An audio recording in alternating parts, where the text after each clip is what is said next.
I never thought dropping out of college would lead me to a federal courtroom, watching my uncle's face drain of color as the prosecutor called my name. Deputy U.S. Marshal Bellini. The words echoed through the courtroom. My family sat frozen in the gallery, the same people who'd whispered, "She's just a college dropout," at every gathering for 3 years. But they didn't know about my secret life, the badge hidden beneath my blazer, or why I was really here today. 3 months before that courtroom moment, I found myself at another miserable Thanksgiving dinner at my grandmother's house. The aroma of turkey and stuffing filled the dining room, but the judgment in the air was even thicker. "So Roxanne's still working at that little mall store?" Uncle Marcus asked, carving the turkey with the same precision he used to dissect witness testimonies. His Armani suit probably cost more than I made in 6 months at my cover job. "Yes, Uncle Marcus. Retail keeps me busy," I replied, forcing a smile while passing the cranberry sauce. Such a shame. Aunt Patricia chimed in her diamond earrings, catching the light. "All that potential wasted.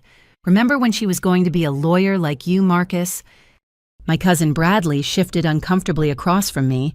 Marcus's son had always been the quieter one, overshadowed by his father's booming presence. His sister Ashley, however, had no such reservations. "At least I won't have to worry about job competition." Ashley laughed, fresh from Harvard Law. "Though I guess someone needs to fold clothes and work cash registers, right?" My mother Elena tried to deflect. "Roxanne is finding her own path. Not everyone needs to follow the same road." "Finding her path," Marcus scoffed. "She found the exit ramp from success and took it at full speed. 3 years, Elena. 3 years since she threw away her future." My father David remained silent, focusing intently on his mashed potatoes. His construction company had been struggling lately, and Marcus never missed an opportunity to remind us who the successful brother-in-law was. "Remember when we thought she'd be arguing cases by now?" Cousin Jessica added Northwestern MBA gleaming on her mental resume. "Instead, she's arguing with customers about return policies." The laughter around the table felt like needles under my skin. I excused myself to help my grandmother Rosa with dessert preparation. In the kitchen, she patted my hand with her weathered fingers. "Don't let them bother you, Mija," she said softly, her Italian accent still present after 60 years in Chicago. "Sometimes the crooked path leads to the most interesting destinations." If only she knew how crooked things really were. As I carried the pumpkin pie back to the dining room, I heard Marcus's phone buzz. He glanced at it, his expression shifting for just a moment before returning to his usual swagger. "Business never stops," he announced, standing. "Big case development. Need to make a quick call." He stepped onto the back porch, but through the window I could see his animated gestures. My trained eye caught the tension in his shoulders, the way he kept glancing back at the house. When he thought no one was watching, I read his lips. The shipment, federal heat. My hand instinctively moved toward my purse, where my U.S. Marshal badge sat concealed in a hidden pocket. For 3 years I'd endured their mockery, their disappointment, their condescension. They had no idea that Roxanne Bellini family failure was actually Deputy U.S. Marshal Bellini working deep undercover. Marcus returned, his composure restored, but something dark flickering behind his eyes. "Sorry about that. The Hartman pharmaceutical case needs attention. You know how it is protecting American businesses from regulatory overreach." "Such important work," Aunt Patricia gushed, "fighting for those poor pharmaceutical companies." "Someone has to," Marcus replied, but his smile didn't reach his eyes. "Government agencies always trying to interfere with legitimate business." The irony wasn't lost on me. Here I sat, a federal agent at his table, while he ranted about government interference. But something else struck me about his call. The Hartman case was public record, a straightforward regulatory dispute. Nothing about it should involve shipments or federal heat. As pie was served, Marcus regaled us with stories of his legal victories, each tale more grandiose than the last. But I noticed something new, the way his hands trembled slightly when he thought no one was looking, how he kept checking his phone, the forced nature of his laughter. "You know, Roxanne, he said, suddenly fixing me with his courtroom stare. "If you ever want to get back on track, I could use someone to help with filing at the firm. Minimum wage, but it's a start. Better than retail." "That's generous of you," I replied carefully. "Family helps family," he said. But there was something predatory in his smile. Though I'd need someone I could trust, someone who understands that what happens in a law firm stays in a law firm. Ashley rolled her eyes. "Dad, she can't even finish college. You really want her handling sensitive documents?" "Everyone deserves a second chance," Marcus said, still watching me, "even dropouts." The word hung in the air like a challenge.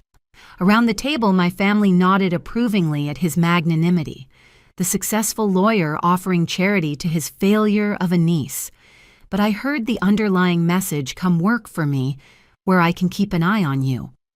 "I'll think about it," I said, meeting his gaze steadily. "You do that," he replied.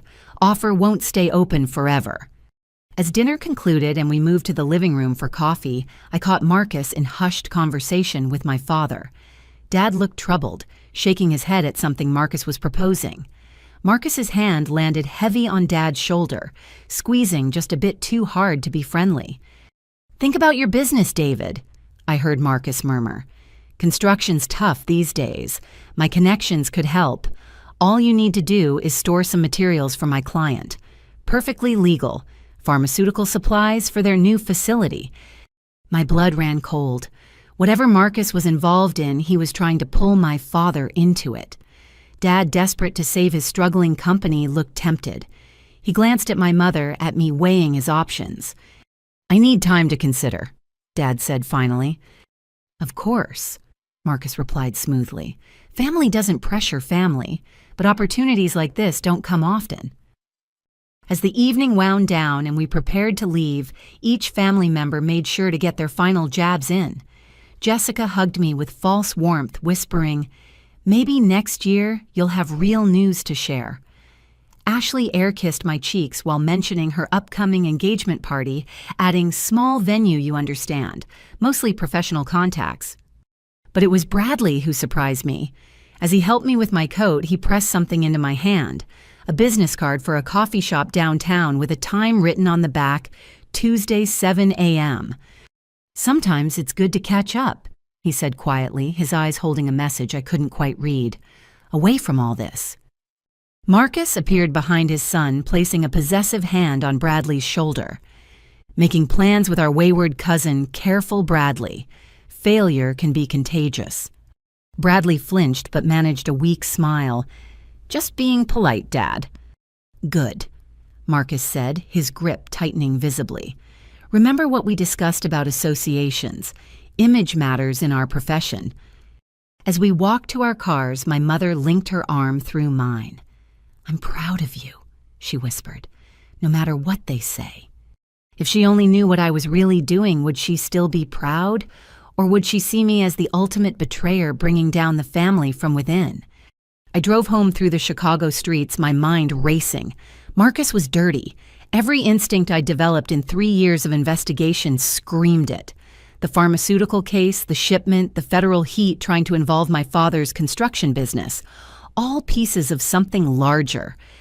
At my small apartment, I immediately logged into my secure system and began documenting everything.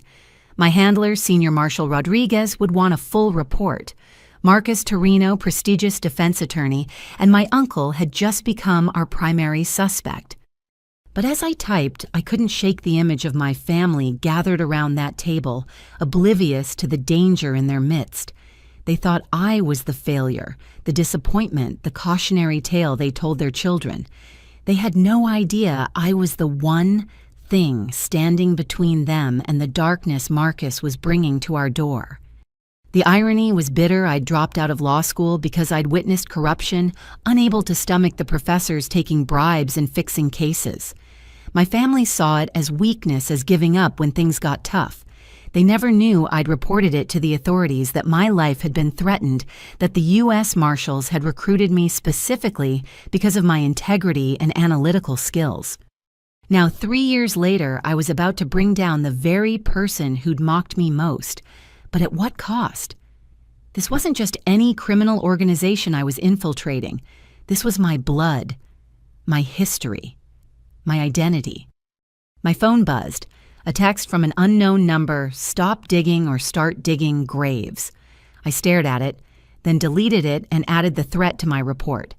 Someone knew I was more than just a retail worker. The question was who. I thought about Bradley's coffee shop card, about my father's temptation, about Marcus's predatory smile. Tuesday morning couldn't come fast enough. Whatever Bradley wanted to tell me away from his father's watchful eyes might be the key to understanding just how deep this conspiracy ran. As I prepared for bed, I placed my badge on the nightstand, running my finger over the eagle and shield. "She's just a college dropout," they'd said over and over until it became my identity in their eyes. Soon enough, they'd learn that sometimes dropouts become something far more dangerous to criminals, an undercover federal agent with a personal stake in justice.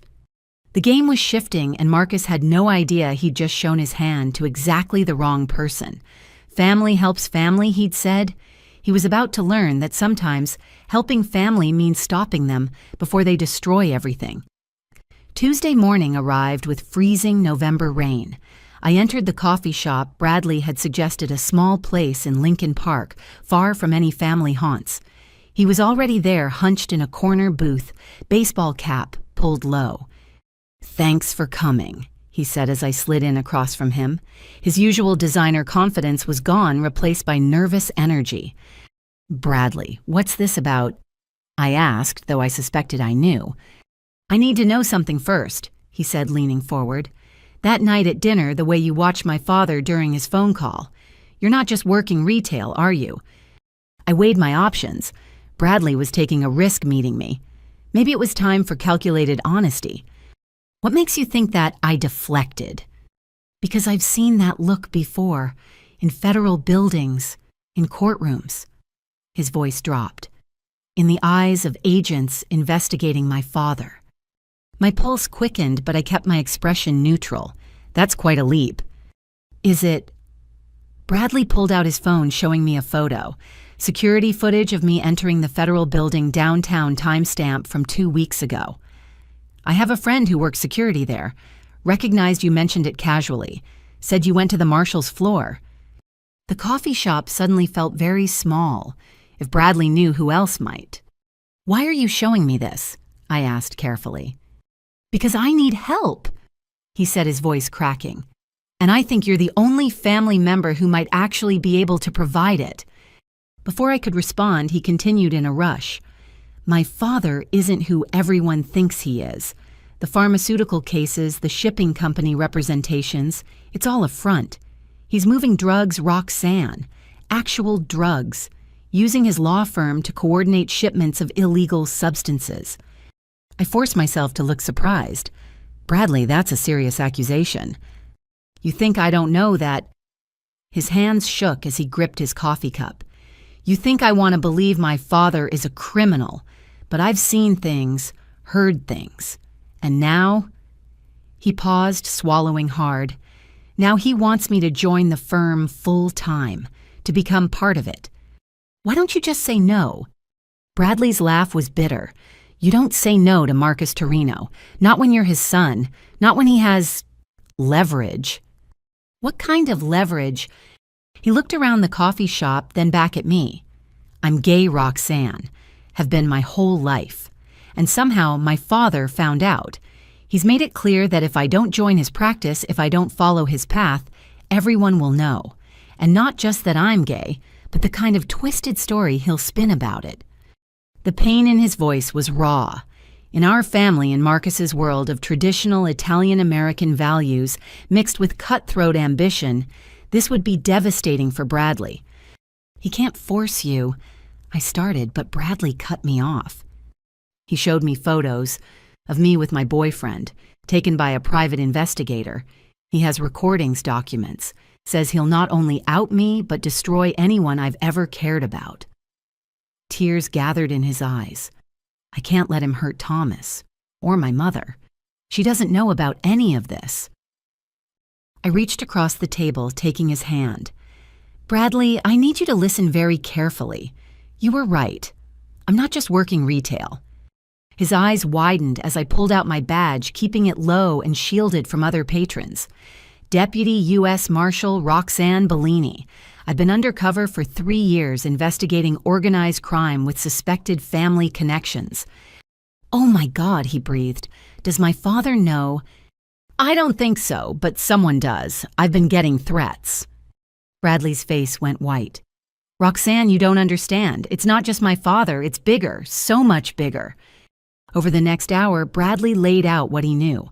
Marcus wasn't just defending pharmaceutical companies, he was using his connections to create a pipeline for illegal drugs, fentanyl primarily hidden in legitimate pharmaceutical shipments.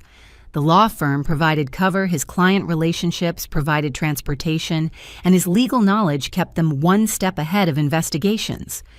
How long has this been going on? I asked, my mind racing. At least 10 years, maybe more.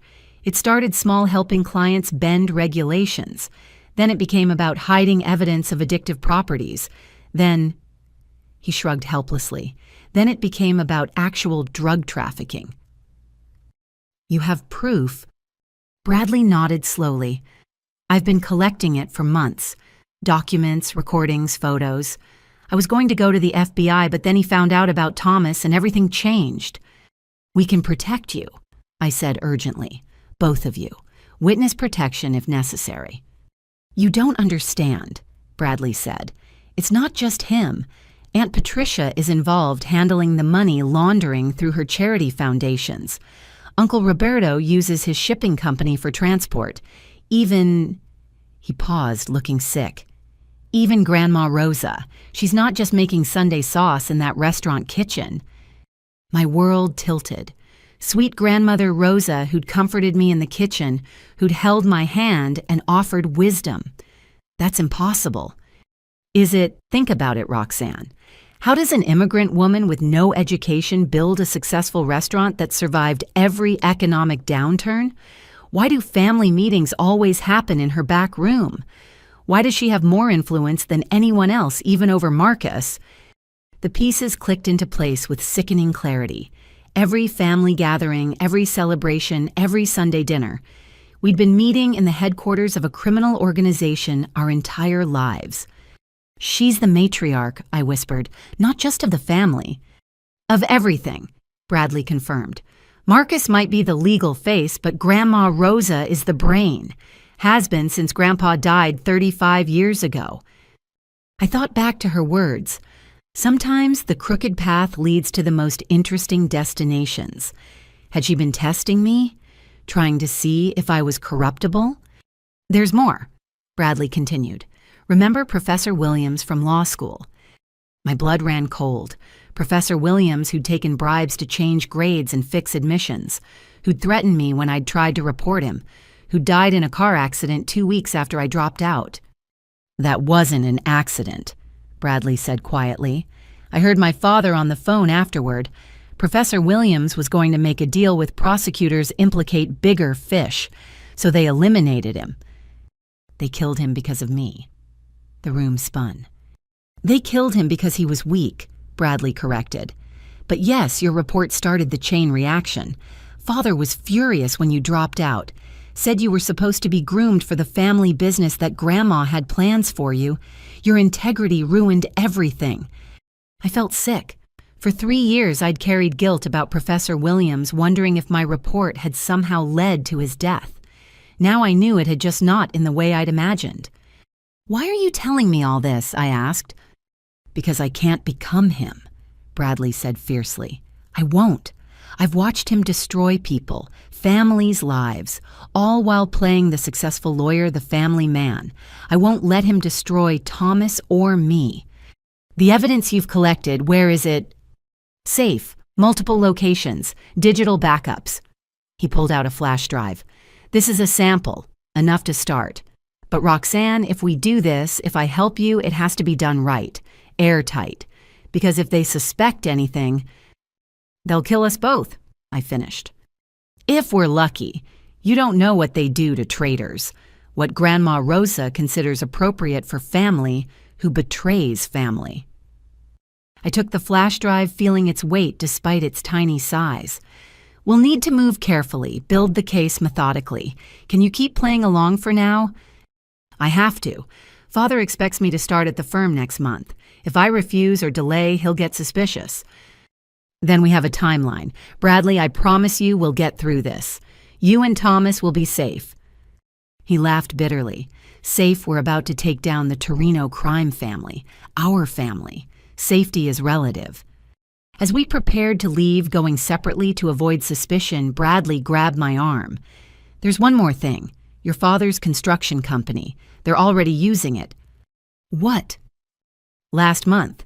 3 shipments of building materials that went to a warehouse Dad controls. Your father doesn't know what was really in those crates, but if this goes down, he'll be implicated unless we can prove his innocence. Rage flooded through me. They were setting up my father, the one truly good person in this mess, as a potential fall guy. Marcus had sat at our Thanksgiving table, offering help while already using Dad's company for drug smuggling. We'll protect him, I said firmly, whatever it takes. Bradley nodded, then surprised me by pulling me into a fierce hug. I'm glad it's you, he whispered. If anyone can stop them, it's the family disappointment they never saw coming. I left the coffee shop first, taking a circuitous route back to my apartment. The flash drive felt like it was burning a hole in my pocket. 3 years of undercover work, and in one morning my cousin had provided more intel than I'd gathered in all that time. At my apartment, I immediately contacted Rodriguez through our secure channel. We need to meet. The situation has escalated dramatically. 2 hours later, in a secure federal facility, I laid out everything Bradley had revealed. Rodriguez, normally unflappable, looked stunned. Your entire family? He asked. Not all, I corrected. My parents are clean. Bradley's turning state's evidence, but the core family structure is compromised. This changes everything, Rodriguez said, studying the initial data from Bradley's flash drive. We're not looking at a simple drug trafficking case. This is a multi-generational organized crime family operating under everyone's noses. With a sweet grandmother as the godmother, I added bitterly. We'll need to bring in DEA, FBI, possibly ATF if there are weapons involved. Rodriguez continued already planning. This is going to be a joint task force operation. Sir, my father's company. We'll ensure he's protected, Rodriguez assured me. If he's been unwittingly used, we'll make that clear. But Roxanne, you understand what this means? You'll be testifying against your own family. Your grandmother, uncle, aunts, cousins. This will destroy the Torino name. The Torinos destroyed themselves, I said firmly, the moment they chose crime over legitimate success. Rodriguez studied me.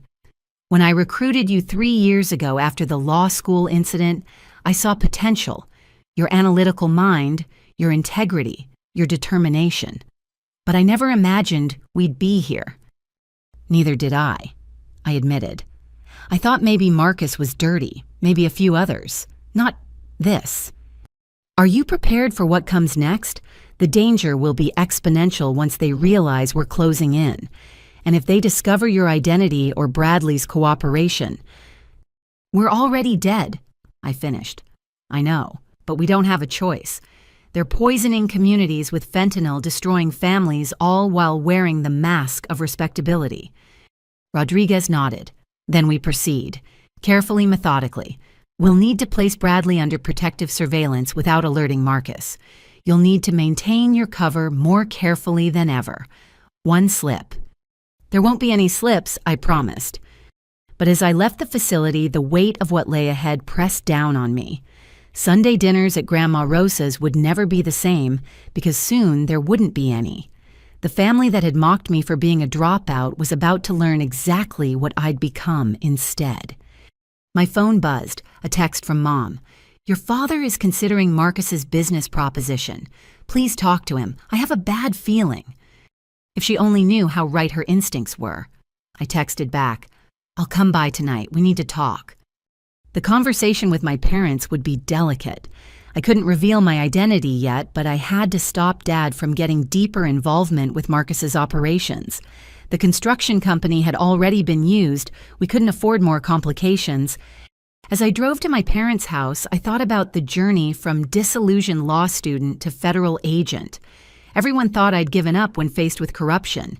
Instead, I'd found my true calling. The family failure was about to become the family's reckoning. The Torino crime family had operated for decades, hidden behind law degrees, charity foundations, and Sunday dinners. They'd groomed children for crime while preaching family values. They'd murdered those who threatened their empire while attending church each week. But their biggest mistake was underestimating the dropout. They saw my leaving law school as weakness, never realizing I'd left to become something far more dangerous to their criminal empire, an honest cop with inside access to their deepest secrets. The real investigation was just beginning, and I had the perfect partners in Bradley and the federal government. Together, we'd dismantle the Torino empire piece by piece until nothing remained but justice.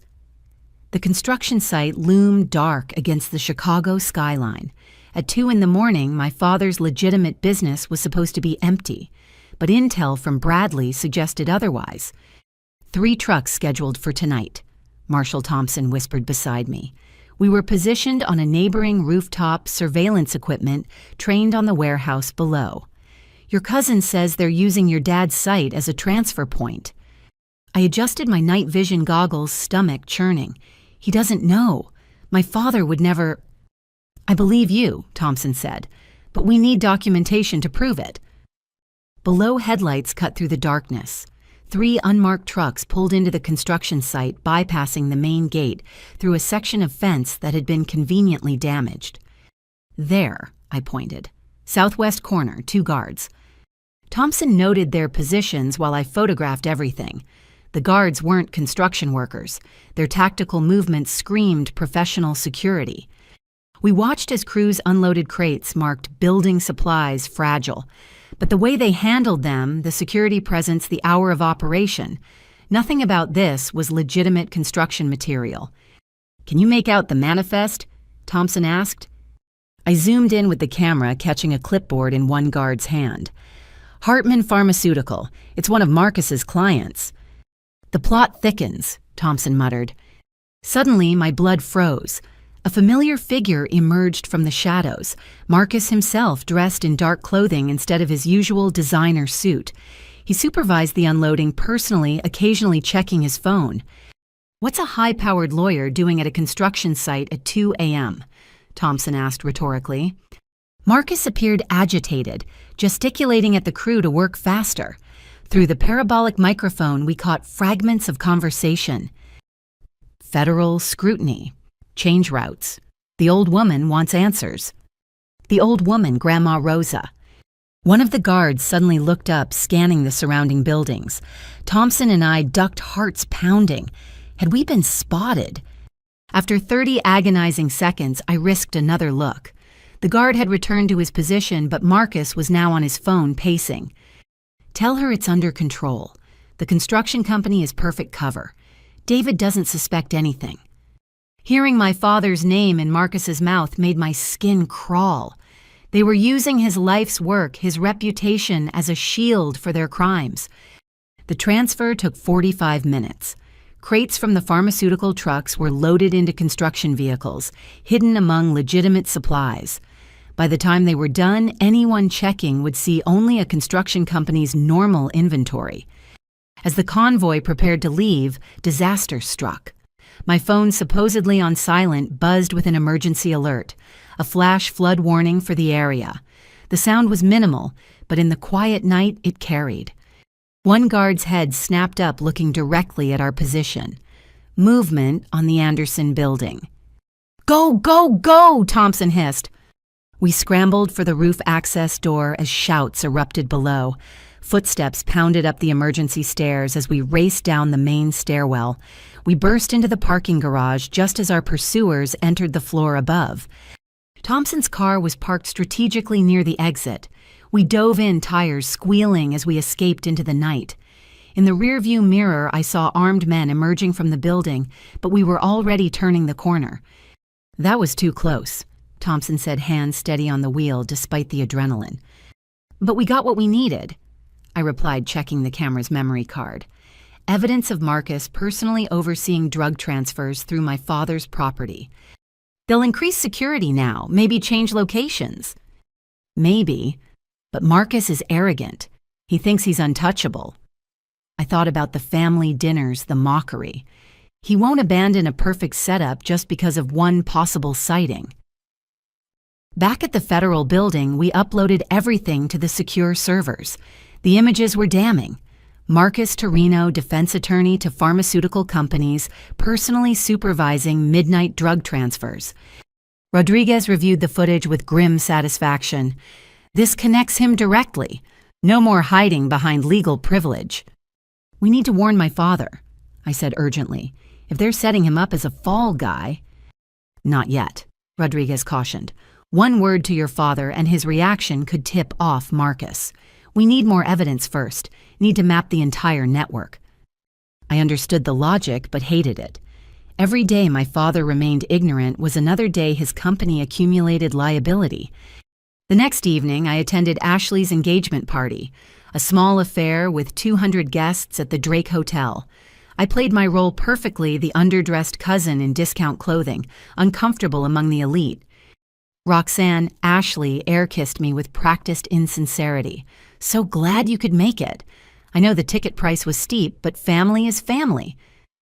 I'd paid the $500 suggested donation without blinking. The Marshal Service had a fund for operational expenses, but I let Ashley think I'd scraped together pennies. "Your ring is beautiful," I offered, noting the massive diamond that probably cost more than most people's houses. 3 carats, she preened. "James is a partner at Goldman Sachs. We like to do things properly." As she fluttered away to greet more important guests, I circulated playing the awkward relative while actually mapping the room. Marcus held court near the bar, Judge Harrison and Commissioner Davies, hanging on his every word. Both men Bradley had identified as being on the Torino payroll. I slipped toward the coat check, pretending to look for the bathroom. The attendant was busy with new arrivals, giving me seconds to plant listening devices in strategic coats. Marcus's cashmere overcoat, Patricia's fur stole Roberto's leather jacket. "Lost?" a voice asked behind me. I turned to find Bradley looking miserable in his tuxedo. "Just trying to find the ladies' room." "This way," he said loudly, then whispered, "Dad's planning something big. All the key players are here tonight." He guided me past the bathrooms to a service corridor.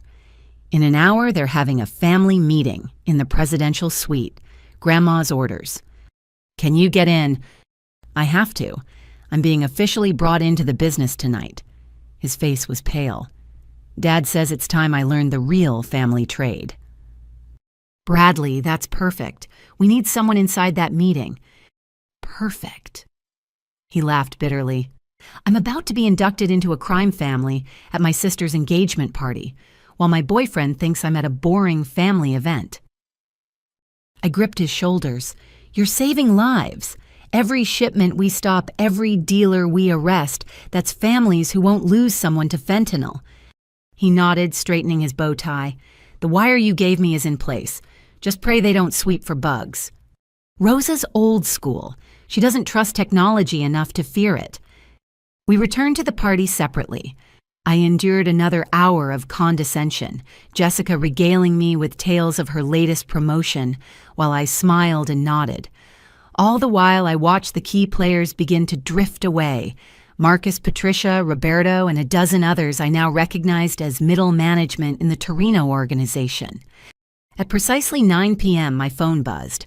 Bradley's wire was live. Through my earpiece, I heard chairs scraping glasses clinking. Then Rosa's voice, stronger than her grandmother persona would suggest. "We have a problem," she began without preamble. "Someone was watching the construction site last night." Marcus's voice, "Probably kids or homeless people, Mama." "Kids don't have military-grade surveillance equipment," Rosa snapped. "Roberto's men found lens caps from professional cameras." My blood chilled. We'd been more compromised than we thought. Federal agents? Patricia asked nervously. Most likely, which means someone talked. Someone in this room, in this family, is a rat. The silence was deafening. Through Bradley's wire, I could hear his elevated breathing. Now, Rosa continued, her voice deadly calm. I've run this family for 35 years. I've buried husband-son's enemies. But I've never had to bury a traitor from my own blood. Don't make me start now. Mama. Marcus said, we've all proven our loyalty. Maybe it's someone lower level, the drivers, the warehouse workers. No, this was targeted. They knew exactly when and where to look. A pause. Bradley. Yes, Grandma. His voice was steady, but I knew the fear he must be feeling. You're joining us tonight, taking your place. But first you'll prove your loyalty. There's a shipment tomorrow night. You'll personally oversee it. Any problems, any surprises, and I'll know where they came from. I understand, Bradley said. Good. Now business. The construction site is burned. We move operations to the Cicero warehouse. Patricia launder the last month's profits through the children's charity. The cancer one always tugs heartstrings. Roberto, your ships from Vancouver arrive Thursday. Make sure customs is handled. For the next hour, I listened to my family plan crimes like others plan vacations. Drug shipments, money laundering, bribery, and worse.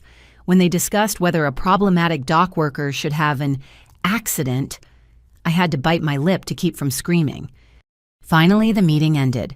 Through Bradley's wire, I heard Rosa approach him.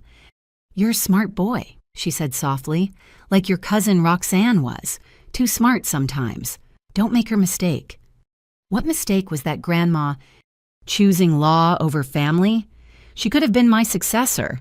Instead, she's folding shirts at Macy's. Rosa's voice hardened. But at least she's alive. If she'd gone to the authorities about that professor, if she'd pushed harder, well, accidents happen, even to family. The threat was clear. They'd killed Professor Williams partly as a warning to me. Stay quiet, stay away, stay alive. I choose family, Bradley said firmly. Always. Good boy. Now go back to your sister's party. Smile, dance, be normal. Tomorrow you begin real life. The wire went dead as Bradley removed it in a bathroom stall, flushing it as instructed. I remained at the party another hour playing my role, even as rage and fear battled inside me. As I prepared to leave, Marcus cornered me by the elevator. Roxanne, good to see you making an effort tonight. It's Ashley's big day, I managed. Indeed, family milestones matter. He studied me with those predator eyes. I heard you visited your father's construction site last week. Nostalgic, My heart hammered, but I forced a laugh. Just dropping off lunch. Dad works too hard. Yes, he does. Tell me, have you noticed anyone unusual around the sites? We've had some security concerns. Unusual? I played dumb. Like what? Oh, people taking pictures, asking questions. Industrial espionage is real in construction. His smile was sharp. If you see anything, family should tell family, right? Of course, Uncle Marcus. Good girl. Oh, and that job offer stands. I could use someone with your attention to detail. The elevator arrived, saving me from responding. As the doors closed, I saw him watching me, calculation in his eyes. Did he suspect, or was he just naturally paranoid?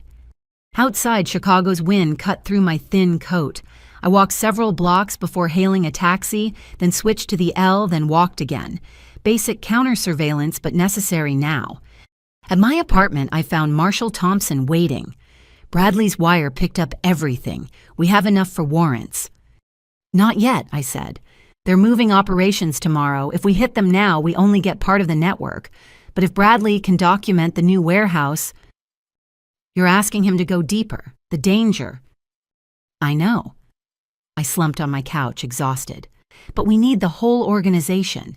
Every player, every route, every connection. Otherwise, they'll just rebuild. Thompson nodded reluctantly. Rodriguez wants you to know we've put extra protection on your parents. Discreet surveillance. Just in case. They threaten me tonight. Indirectly, but the message was clear. They killed Williams partially as a warning to me. All the more reason to end this quickly. After Thompson left, I sat in my dark apartment processing everything. My family, my blood, was a cancer on this city. They pushed poison while preaching family values.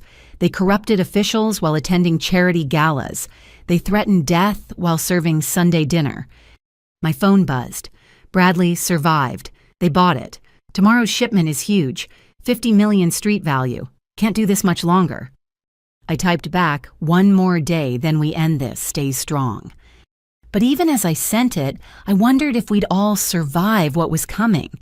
The Torino crime family had lasted 3 generations by eliminating threats ruthlessly. Now their greatest threat was inside, wearing their blood, carrying their name. The family disappointment was about to become their destruction. But first we had to survive tomorrow night. The abandoned Peterson Industrial Complex sprawled across 30 acres of Chicago's southeast side. At 1 a.m., I crouched in the shadows of a rusted shipping container, watching my father's construction trucks roll through the gate. My heart ached seeing Bellini Construction, building Chicago's future, painted on their sides now twisted into service for the family's crimes. Marshal Thompson's voice crackled through my earpiece. "Perimeter team in position. Bradley's wire is live." Through night vision goggles, I tracked Bradley emerging from a black Escalade, flanked by Marcus's security team. Even from distance, his body language screamed discomfort as hardened criminals treated him like a boss's son. "Listen up," Marcus's enforcer Sal Dinetti barked at the assembled crew. "Mr. Torino's son is running point tonight. You show him the same respect you show his father." I switched to thermal imaging, counting bodies. 23 criminals, not including Bradley. Armed guards at every entrance rooftop, sentries, even boats patrolling the adjacent river. This wasn't just security, it was an army. Federal teams standing by Rodriguez's voice joined the channel. "Remember Bellini. We're gathering intelligence only, no heroics." Easy for him to say. He wasn't watching his family's legacy being perverted into a drug empire. Through Bradley's wire, I heard him trying to project authority. "Let's make this efficient. I want everything transferred within the hour." "Yes, sir, Mr. Torino," someone responded, and I caught the slight mockery in the tone. They saw him as playing dress-up in Daddy's world. The trucks backed up to a massive warehouse. As doors rolled open, forklifts emerged carrying pallets. In the glare of floodlights, I saw crates identical to those from 2 nights ago. Hartman Pharmaceutical stamped on every surface. "Thompson, you seeing this?" I whispered. "Roger, that's enough fentanyl to kill half of Chicago." But something felt wrong. The operation was too smooth, too organized. After our surveillance discovery, they should have been more paranoid, more careful. Bradley's voice came through again. "Sal, why are there extra trucks? The manifest shows 12, I count 15. "Your grandmother's orders," Sal replied. "Special delivery going out tonight. Above your clearance level, kid." "Above my—" Bradley's indignation was genuine. "My father said I was running this operation." "You're running the transfer. The special cargo is need to know." Through my scope, I watched 3 unmarked trucks pull away from the main group, heading toward a separate warehouse. No guards followed them. Whatever they carried, it was meant to be invisible. "I'm repositioning," I whispered, already moving. "Those trucks are off book." "Negative, Bellini," Rodriguez ordered. "Maintain surveillance on the main operation." But instinct overruled protocol. I'd learned to trust my gut over 3 years undercover. Slipping through shadows, I followed the mystery trucks to a smaller building near the river. The drivers exited, but instead of unloading cargo, they simply walked away. The trucks sat abandoned engines still running. "This is wrong," I muttered, approaching carefully. "Thompson, I need—" The explosion knocked me backward, heat searing past my face. The trucks erupted in synchronized detonations, fireballs climbing into the night sky. The warehouse behind them caught fire instantly. Through the ringing in my ears, I heard shouting from Bradley's wire. What was that? What's happening? Insurance fire, Sal laughed. Your grandma's cleaning house. Feds sniff around, they find nothing but ash. My vision cleared to reveal a hellscape. The burning warehouse contained something accelerant. The flames spread with unnatural speed, but movement inside caught my eye. Someone was trapped. Rodriguez, there's a person in that building. I reported, already running. Stand down, fire department is en route.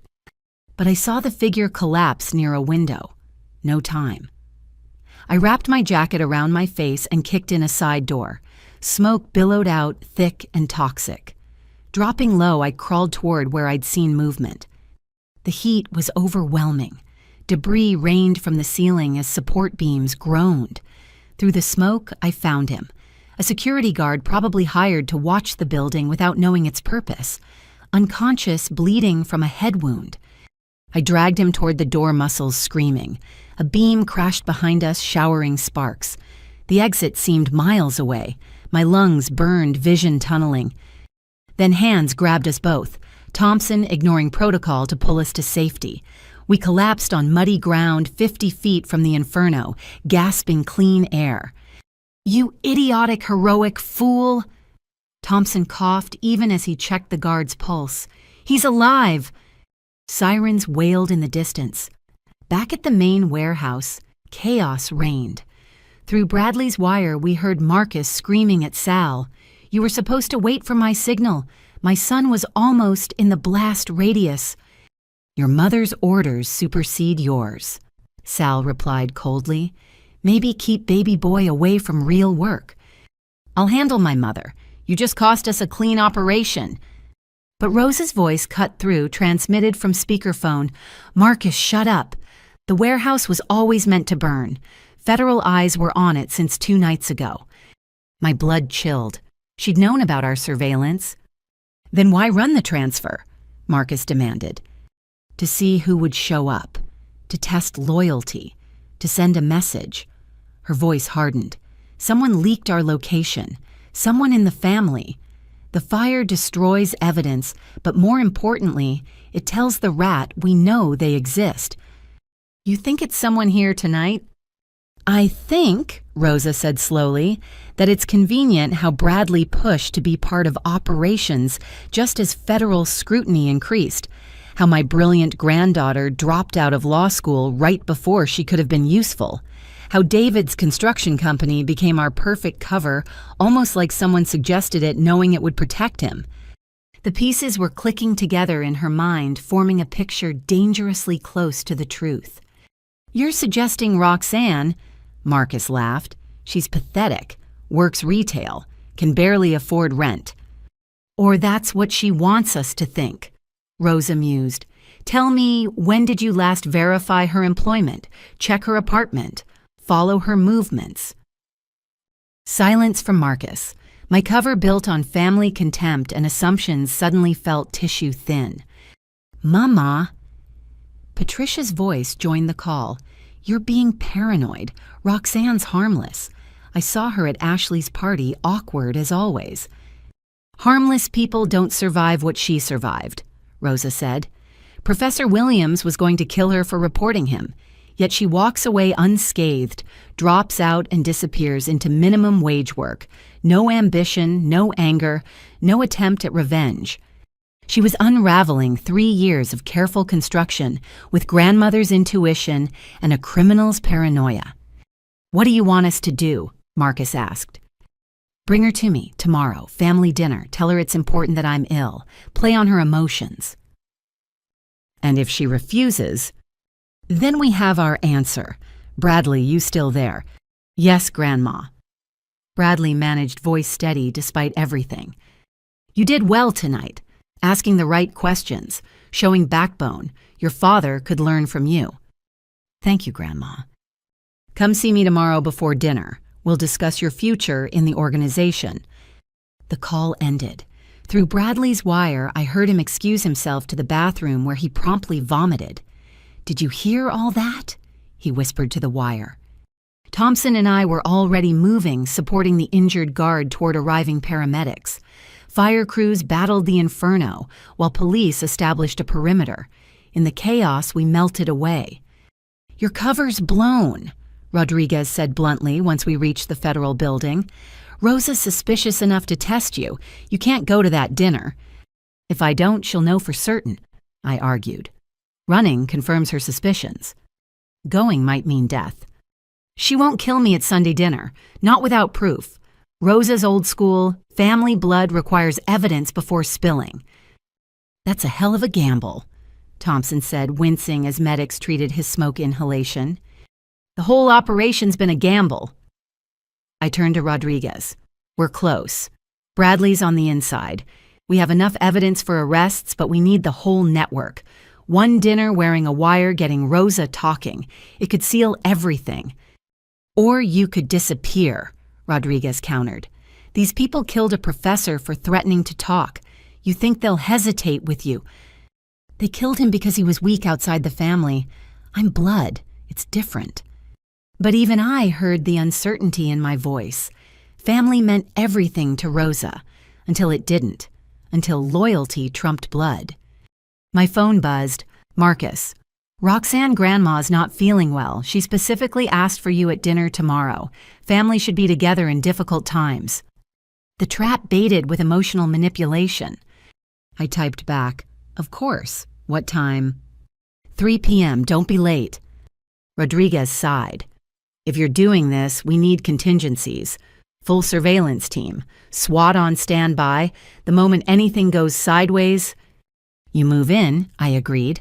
"But carefully. My parents will be there. Innocent family members who still don't know the truth." "Speaking of which," Thompson interjected, "we need to brief your father soon. His company's been used in multiple felonies. Even unaware he needs legal protection." "After tomorrow," I said. "Either we'll have Rosa admitting everything on tape, or, well, it won't matter what my father knows." The rest of the night blurred together. Equipment checks, wire tests, strategy sessions. Bradley reported in confirming he'd survived the evening, but warning that Sal Donetti was suspicious of him now, too. As dawn broke over Chicago, I stood at my apartment window, possibly for the last time. 3 years of hiding in plain sight, enduring mockery and disappointment, building a case that could destroy my own family. It all came down to Sunday dinner with a grandmother who might be planning my death. The girl who'd fled law school corruption was walking back into the devil's kitchen. But this time I carried a badge, a wire, and the weight of justice. Rosa Torino had built an empire on family loyalty and brutal efficiency. Tomorrow I'd test which one mattered more. The dropout granddaughter would either emerge with evidence to topple kingdoms or vanish like everyone else who'd threatened the family business. My phone rang. Mom. "Sweetheart, are you coming to dinner tomorrow?" Grandma specifically asked. "I'll be there, Mom." "Good. It's been too long since the whole family gathered. And honey, maybe wear something nice. Your grandmother mentioned wanting family photos." Family photos, or crime scene evidence. Tomorrow would tell. "I'll wear my best, Mom, promise." As I hung up, I touched my marshal's badge, then the small cross I'd worn since childhood. Tomorrow, I'd need all the protection I could get, legal and divine. The family disappointment was heading home, and hell was coming with her. Ashley's wedding planning brunch at the Peninsula Hotel was the last place I wanted to be, but refusing would have raised suspicions before tonight's dinner. I arrived in my nicest dress, still clearly department store, not designer, clutching a gift bag with a modestly priced place setting. Roxanne. Ashley's voice dripped false sweetness as she air-kissed me. "So thoughtful of you to come despite, well, everything." The ballroom overflowed with white flowers and Chicago's social elite. Ashley's bridesmaids clustered like expensive birds of paradise, while I found a seat at the family table's far end. "Don't you look comfortable?" Cousin Jessica observed her Hermes bag placed strategically to showcase the logo. "I suppose not everyone needs designer clothes to feel confident." I smiled blandly, activating the recording device hidden in my purse. If I was gathering evidence at my potential Last Supper, might as well start early. Patricia held court at the main table, diamond tennis bracelet catching light as she gestured. The Torino Foundation just pledged $5 million to Children's Memorial. It's so important to give back. Give back what you stole through drug dealing, I thought, watching her preen. The children's charity Rosa had mentioned. Perfect money laundering wrapped in philanthropy. Roxanne, dear, Patricia called out. You should attend our next fundraiser. We could use volunteers to check coats. Laughter rippled through the room. The family failure relegated to servant status, even at charity events. I bobbed my head, gratefully playing my part. But my real focus was on the subtle dynamics. 2 tables over men I recognized from surveillance photos sat with their trophy wives. Sal Dinetti looking uncomfortable in his suit. Roberto's shipping executives. Judge Harrison's wife. The criminal network disguised as wedding guests. My phone vibrated. Bradley. Grandma moved our meeting to noon. She wants to prepare me before dinner. I'm scared.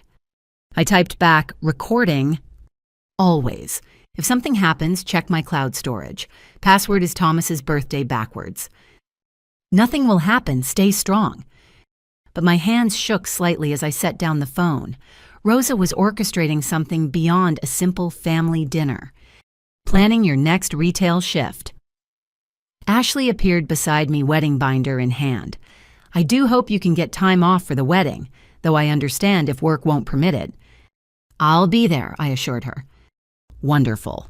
Oh, I've been meaning to ask. Still living in that studio apartment, James and I just bought a 3-bedroom in Lincoln Park, pre-wedding gift to ourselves.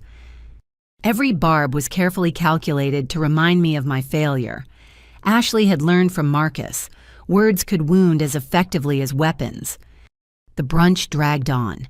Wedding dress discussions, honeymoon plans to Santorini registry items that cost more than my monthly salary. Through it all, I smiled and nodded the grateful poor relation aloud at the rich family's table.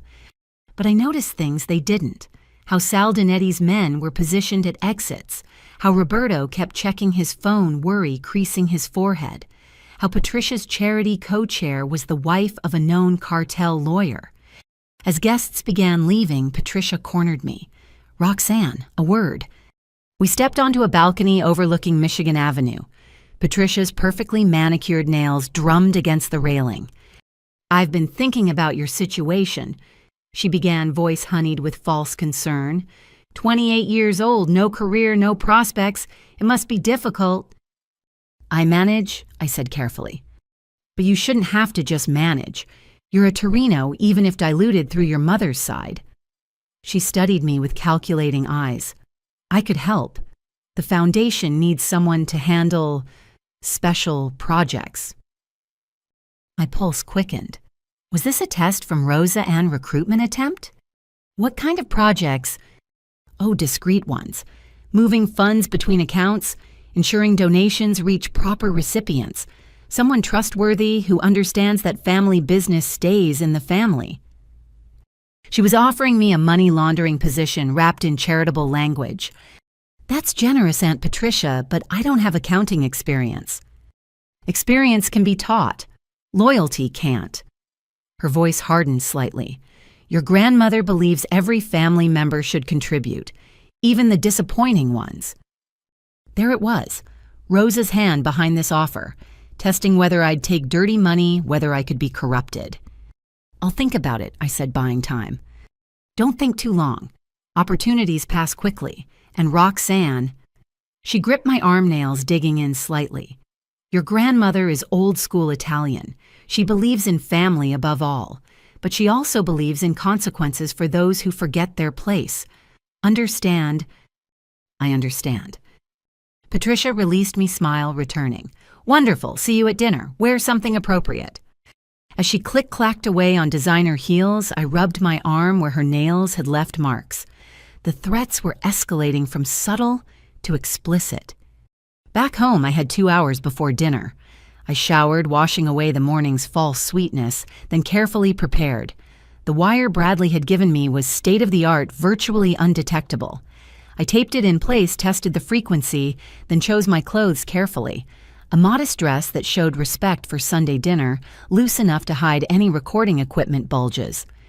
My phone rang. Mom. Honey, are you on your way? Your father and I are already here. Leaving soon, Mom.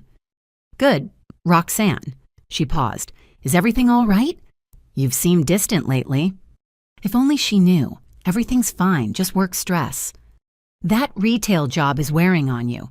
Maybe you should consider Uncle Marcus's offer to work at his firm. Maybe I lied. Your grandmother seems anxious today. She keeps asking if everyone's coming, especially you. It's sweet how much she cares. Sweet. If Mom knew Rosa's real reason for wanting me there, she'd grab Dad and run. I'll see you soon, Mom. I holstered my service weapon, though it would have to stay in the car. Can't wear a gun to Grandma's Sunday dinner. Instead, I tucked a ceramic knife into my boot, undetectable by metal detectors if they were that paranoid, but available if things went sideways. The drive to Rosa's restaurant felt like heading to an execution. Every red light offered a chance to turn back, call Rodriguez abort the mission. But Bradley was already there, risking everything. I couldn't abandon him. Rosa's restaurant occupied a corner building in the old neighborhood, unchanged for 40 years. Nona's kitchen, in faded gold letters windows clouded with steam from eternal pots of sauce. It looked like any other family Italian place, not the headquarters of a multi-million-dollar crime syndicate. I parked, noting the unusual number of cars. Not just family, extra security. Through the window, I glimpsed Mom and Dad at a corner table, Dad gesturing animatedly about something, while Mom nodded patiently. Phoenix is in the nest, I whispered to my wire using our code. Multiple unknowns present. Copy Thompson's voice in my earpiece. We have eyes on all exits. SWAT stage 2 blocks away. You say pepperoni pizza, and we come in hot. Pepperoni pizza, the safe word that would bring federal agents crashing through windows. Such an absurd phrase for such a deadly situation. I entered through the front doorbell, chiming my arrival. The familiar scent of garlic basil and tomato sauce washed over me, bringing childhood memories of safer times.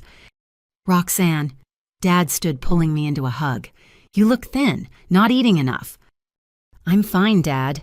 I hugged him back, memorizing the feeling in case it was the last time. Mom kissed my cheek. Everyone's in the back room. Your grandmother's holding court as usual. The back room. The private dining area where Rosa had run her empire for decades. Where families celebrated and criminals plotted. Where I might die today. We walked through the kitchen, past bubbling pots tended by cousins who wouldn't meet my eyes. Everyone felt the tension, even if they didn't understand it. The private room door stood open, revealing a scene from a Godfather movie. Rosa sat at the head of the long table, regal in black dress and pearls. Marcus flanked her right, Patricia her left. The entire criminal hierarchy arranged by rank with legitimate family members sprinkled between like camouflage. Roxanne. Rosa's voice carried surprising strength. Come sit by me. The seat of honor, or the defendant's chair. I kissed her weathered cheek, smelling her familiar perfume, mixed with something medicinal. You look tired, Nonna, I said, using the childhood name. 78 years is tired, she replied, but her dark eyes remained sharp. Still strong enough to see my family together. Bradley sat across from me. Suit impeccable, but stress visible in his rigid posture. He gave me the slightest nod. His wire was active. Before we eat, Rosa announced family business. The room fell silent. Servers, all family members, quickly exited. Sal Donetti positioned himself by the door. My parents looked confused at the formal atmosphere. We've been blessed. Rosa began, hands folded like a prayer. From nothing, we built something. From a small restaurant, we created an empire. Each of you plays a part. She gestured around the table. Marcus, my brilliant lawyer son. Patricia, who makes our money clean. Roberto, who brings goods across waters. All family, all loyal. Always Mama, Marcus affirmed. But empires face threats. External ones we handle. Internal ones. She paused dramatically. Internal threats break my heart. The temperature seemed to drop. Mom reached for Dad's hand under the table. "Someone in this room," Rosa continued, "has been talking to federal agents. Someone I trusted, I raised, I loved is trying to destroy us." Gasps around the table. Jessica dropped her wine glass, red spreading across white tablecloth like blood. "That's impossible," Patricia protested. "We're family." "Family," Rosa repeated bitterly. Such a beautiful word, such a painful betrayal when family forgets its meaning. Marcus leaned forward. "Mama, how can you be sure?" "Because I'm old, not stupid. The warehouse raid 2 nights ago, they knew exactly when and where. The construction site surveillance too precise for outsiders." Her gaze swept the table like a searchlight. Details only family would know. My heart hammered, but I kept my expression confused, concerned. Around me, family members protested their innocence, their loyalty, their shock at such an accusation. "So we'll have a test," Rosa announced. "Everyone here will take an oath, old country style, blood oath of loyalty to this family, to our business, to Omerta. Anyone who refuses or who breaks this oath, well," she smiled coldly. "Let's hope everyone remembers their Torino." Sal produced an ornate knife, its blade gleaming. A ceramic bowl appeared. This was really happening. A blood oath ceremony in 21st century Chicago. "I'll go first," Marcus declared, rolling up his sleeve. He drew the blade across his palm, letting blood drip into the bowl. "I swear by my blood, by my children's lives, by all I hold sacred. I am loyal to this family and will die before betraying it." One by one, family members followed. Patricia, tears streaming as she swore. Roberto, voice shaking. Cousins, aunts, uncles, all bleeding their loyalty into Rosa's bowl. Bradley's turn. His hand trembled, taking the knife. Our eyes met across the table. If he refused, his cover was blown. If he swore and was discovered, the consequences would be worse. He cut deep blood flowing freely. "I swear by this blood, by my life, by my love for this family. I am loyal and will remain so until death." Rosa nodded approvingly. "Good boy, your father raised you right." The knife passed around the table, coming closer to me. My parents, confused but swept up in the ceremony, had already sworn. Dad's construction company made him part of this, whether he knew it or not. Finally, Sal placed the knife before me, the blade still wet with family blood, the bowl nearly full.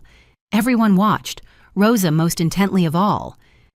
"Roxanne," she said softly, "my disappointing granddaughter, my failed lawyer, my retail worker, will you swear?" I picked up the knife, its weight heavy with implication. Cut and swear, becoming bound by blood to the criminal empire.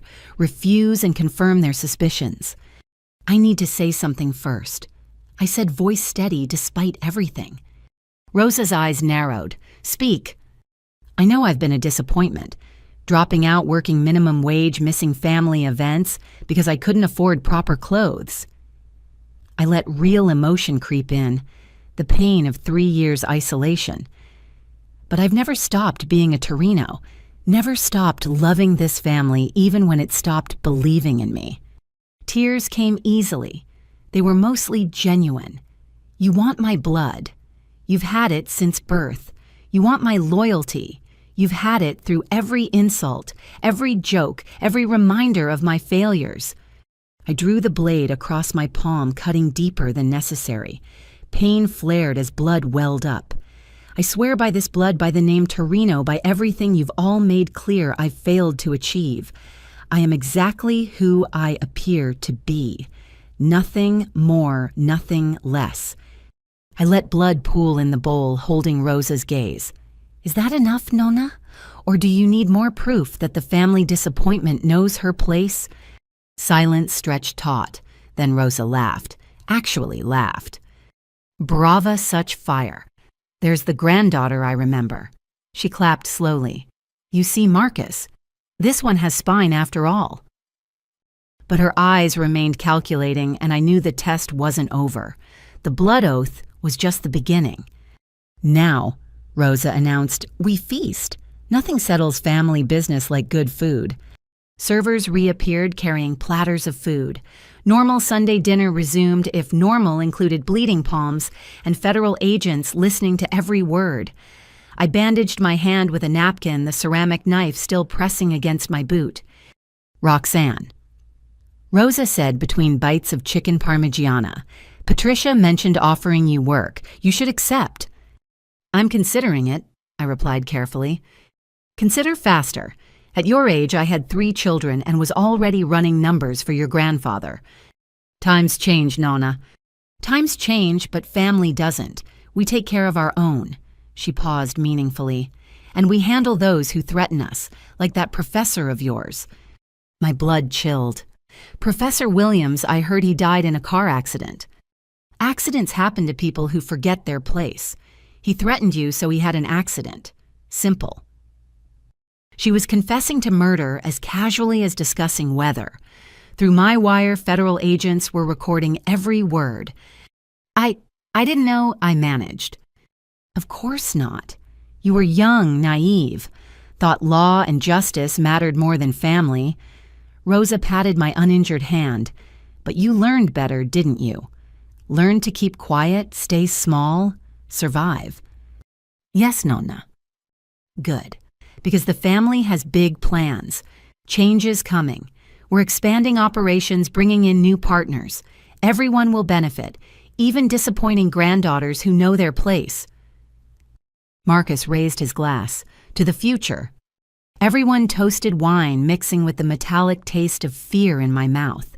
Around me, a criminal empire celebrated its continued existence, while federal agents gathered evidence for its destruction. But Rosa wasn't done testing.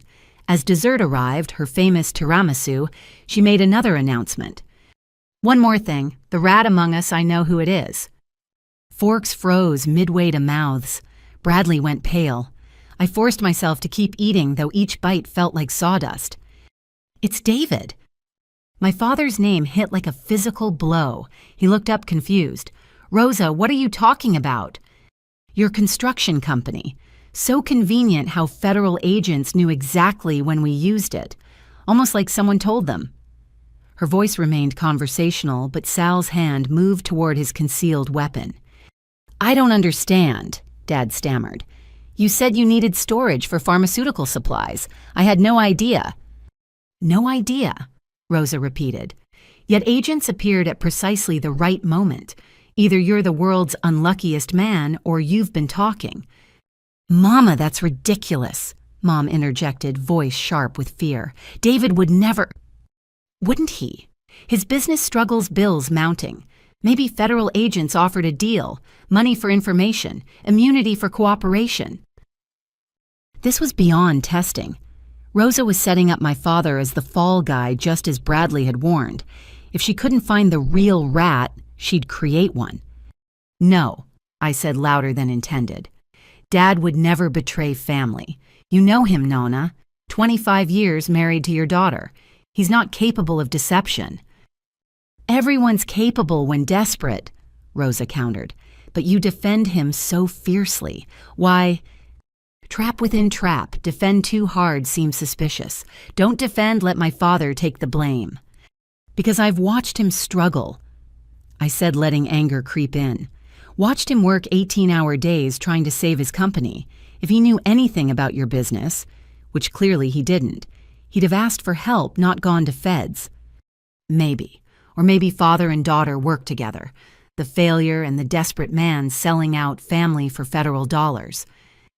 Stop. Bradley's voice cut through. This is insane. Grandma, you're seeing ghosts. Uncle David can barely use email, let alone coordinate with federal agents. And Roxanne. Look at her. She can barely afford groceries. You defend them too eagerly, grandson, Rosa observed. I defend logic, Bradley shot back. If we tear ourselves apart with paranoia, the feds win without lifting a finger. Marcus put a hand on Bradley's shoulder. Watch your tone with your grandmother. No, let him speak, Rosa said. The boy makes a point. Perhaps I'm seeing shadows where there's only light. But her eyes said otherwise. She knew something suspected something. The blood oath hadn't satisfied her. However, she continued, trust requires verification. David, you'll submit your company's books for review, all of them. Marcus will examine everything. Of course, Dad agreed quickly, still confused but eager to prove innocence. And Roxanne, you'll start working for Patricia tomorrow, where I can keep an eye on you. No request, just a command. Accept and be drawn deeper into criminal activity. Refuse and confirm suspicions. Yes, Nonna, I said. Excellent. Now who wants more tiramisu? The rest of dinner passed in surreal normalcy. Family gossip, wedding planning, sports arguments, all while blood dried on our palms and federal agents documented every word.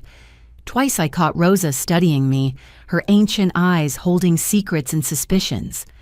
As dinner ended and family began departing, she called me back. Stay, we talk. My parents hesitated. Go, I told them. I'll catch up. Soon only Rosa, Marcus, Sal, and I remained. Bradley had been dismissed with the others, his wire going dark. I was alone in the wolf's den. Sit, Rosa commanded, pouring espresso from an antique pot. You know you remind me of myself at your age. I'm nothing like you, Nonna.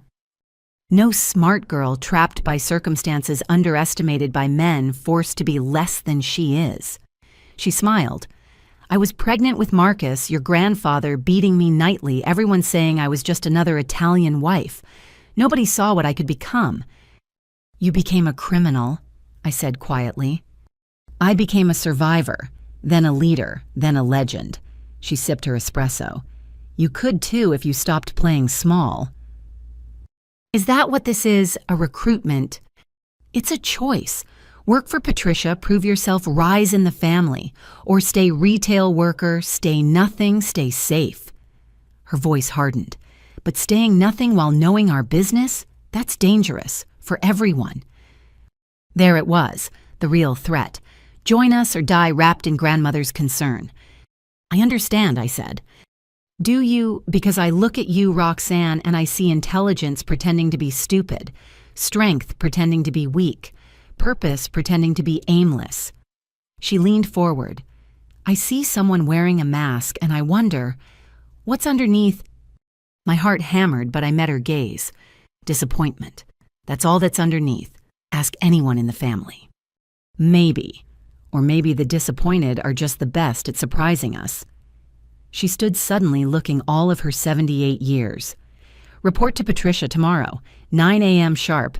We'll see what you're really made of. Yes, Nonna. She kissed both my cheeks, her lips cold. Oh, and Roxanne, if you are what I suspect, if you've betrayed blood for a badge, well, even God won't find your body. Understand? I understand. I left through the kitchen past cousins cleaning dishes who wouldn't meet my eyes. Everyone sensed the sword hanging over my head. In my car, I waited until I'd driven 3 blocks before speaking. Phoenix is clear. Did you get everything? Every word, Rodriguez confirmed. Jesus Bellini, she practically confessed to William's murder and threatened you in the same breath. We need to extract my parents tonight. They're in danger whether they know it or not.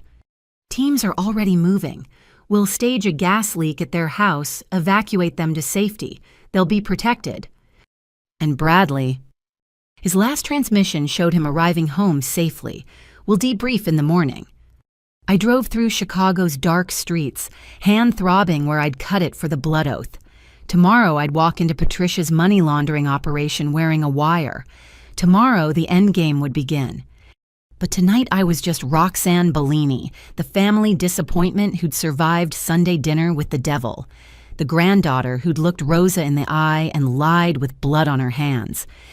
The war between family and justice was entering its final phase, and only one side would survive. My mother stood at my apartment door at 6 a.m., still in her pajamas beneath a winter coat. Her face showed a mix of confusion, fear, and something else. Determination. Mom, what are you doing here? Is Dad okay? Your father's fine. He's at a hotel. There was a gas leak, they said. Had to evacuate. She pushed past me into the apartment. But that's not why I'm here. I closed the door, mind racing. Rodriguez had evacuated them as promised, but Mom showing up here wasn't part of the plan. Coffee. I offered buying time. Roxanne Marie Bellini, she said, using my full name like when I was in trouble as a child. I need you to tell me the truth, right now. About what? She pulled out her phone, showing me a photo, security footage from outside Rosa's restaurant, me getting into my car, speaking animatedly to no one visible, speaking to my wire. I have a friend who works at the boutique across the street, Mom said. She sent this last night, worried you were having a breakdown talking to yourself after family dinner. My blood chilled. If Mom's friend had noticed, who else might have? Mom, I can explain.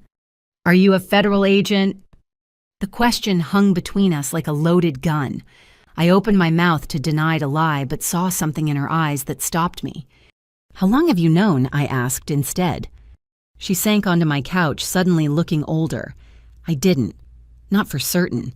But things added up. You dropping out right after the threats. The way you watch everyone at family gatherings. How you're always broke but never actually desperate. Mom!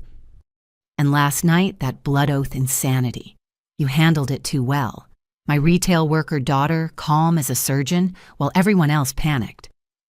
Tears rolled down her cheeks. 3 years, Roxanne. 3 years of lies. I sat beside her, taking her hands. Not lies. Protection. Everything I did was to protect you and Dad.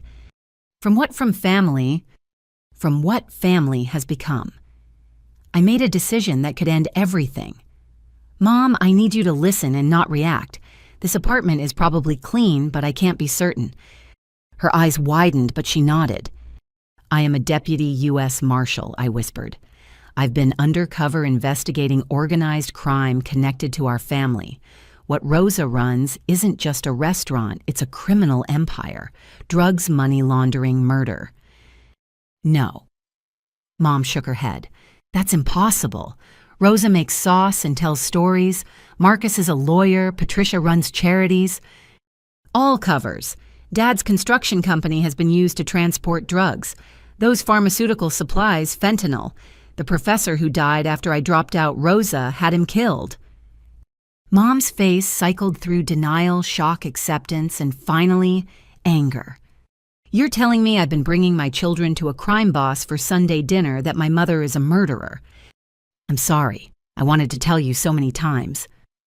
Sorry? She stood pacing. My daughter has been risking her life for 3 years while I served dessert to killers. Mom, please. And David, my husband's company, he doesn't know. He's completely innocent, but they're setting him up to take the fall if needed. She whirled on me. We have to tell him, warn the family. We can't. Any warning gets people killed. The only way to protect everyone is to let this play out. Play out? Her voice rose. Rosa threatened you last night. I'm not stupid, Roxanne. That wasn't grandmother's concern. That was a mob boss marking a target. Which is why we need to be careful. Careful? I've been careful for 30 years. She pulled a thick manila envelope from her coat. You think you're the only one who sees things. She dumped the contents on my coffee table. Photos, documents, receipts, some dating back decades. What is this? Insurance, Mom said grimly. I started collecting after your father and I got married. Little things that didn't add up. Marcus's first house. Too expensive for a young lawyer. Patricia's charity that never seemed to actually help anyone. Roberto's shipping manifests that didn't match customs records. I rifled through the papers, stunned. Mom, this is evidence of money laundering going back to the 90s. I know what it is. I'm not some naive housewife, Roxanne. I'm Rosa's daughter. I learned to watch, to listen, to document. Her voice hardened. I also learned to keep my mouth shut, to keep my children safe. Why didn't you ever... What report my mother destroy my family, get us all killed? She laughed bitterly. I chose willful ignorance. Kept you and your brother away from the business side. Thought if I played dumb long enough, maybe it would all just go away. But you kept records. Because I'm Rosa's daughter. Always have insurance, she taught me. Never trust completely, not even blood. Mom sat again, suddenly exhausted. When you dropped out, I knew something had happened. The timing with Professor Williams, I suspected but didn't want to believe. So why come here now? Because last night, watching that insane blood ceremony, seeing Rosa threaten you and David, I realized playing dumb won't protect anyone anymore. She gripped my hands. They're going to kill you, baby. Maybe not today, but soon. Rosa's too smart to let suspicion linger. I know, but we're close to ending this. My partner inside, Bradley. Mom said, surprising me again. Has to be. Poor boy looked ready to vomit during the blood oath. How do you... Because I know my family. Bradley's gay in a family that would disown him. He's Marcus's son, but hates everything Marcus represents. Who else would turn... My mother kept surprising me. The woman I'd thought needed protection had been playing her own long game. There's more, Mom continued. Things not in those documents because they're too dangerous to write down. Rosa's connections go higher than you know. Judges, politicians, police commissioners, people who vacation at their houses, whose kids got into Ivy League schools thanks to Rosa's donations. We know about some of them. Do you know about the federal prosecutor who took money to throw cases, the DEA agent who tips them off about raids, the congressman who ensures certain bills never make it out of committee? Each name she listed was another bomb in my investigation. We'd suspected corruption, but not this deep. I need names, Mom, details. After you get us safe. All of us. Me, your father, your brother in Seattle, who you think doesn't know but does. She smiled sadly. We're not idiots, Roxanne. We're survivors who chose different ways to survive. My phone buzzed. Patricia, where are you? It's 8:45. I have to go, I said. I'm supposed to start working for Patricia today. The money laundering, Mom said. It wasn't a question. She'll test you with small tasks first. Moving money between accounts, probably the children's charity. She likes to see if people flinch at stealing from kids. Any advice? Don't be too good at it. Patricia's paranoid about being replaced. Be competent, but not threateningly so. Mom stood gathering her documents. These are copies.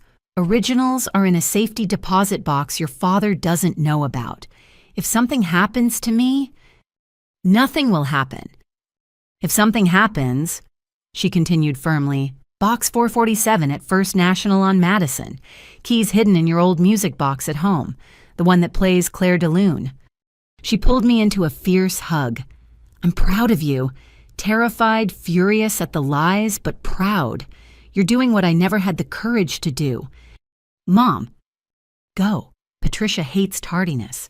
But Roxanne, whatever happens, whatever you have to do, survive. The family can burn, but you survive. Promise me. I promise. She left first, taking a circuitous route. I waited 10 minutes, then called Rodriguez. My cover might be blown. My mother figured it out. How? I explained quickly, including the treasure trove of evidence she'd collected. Jesus Christ, Rodriguez breathed. Your mother's been running her own intelligence operation for 3 decades. Apparently, crime fighting runs in the family. This changes things. If she knows others might suspect, we need to accelerate the timeline. No, pulling out now wastes Bradley's position and Mom's evidence. Give me 1 day with Patricia. Let me get inside the money operation. Bellini. 1 day. If it goes bad, you have the blood oath recording Bradley's evidence and now my mother's documentation. Enough to bury them all. Rodriguez sighed. 24 hours, but we're doubling surveillance. First sign of trouble. Pepperoni pizza, I confirmed. I know. I dressed carefully for Patricia's world.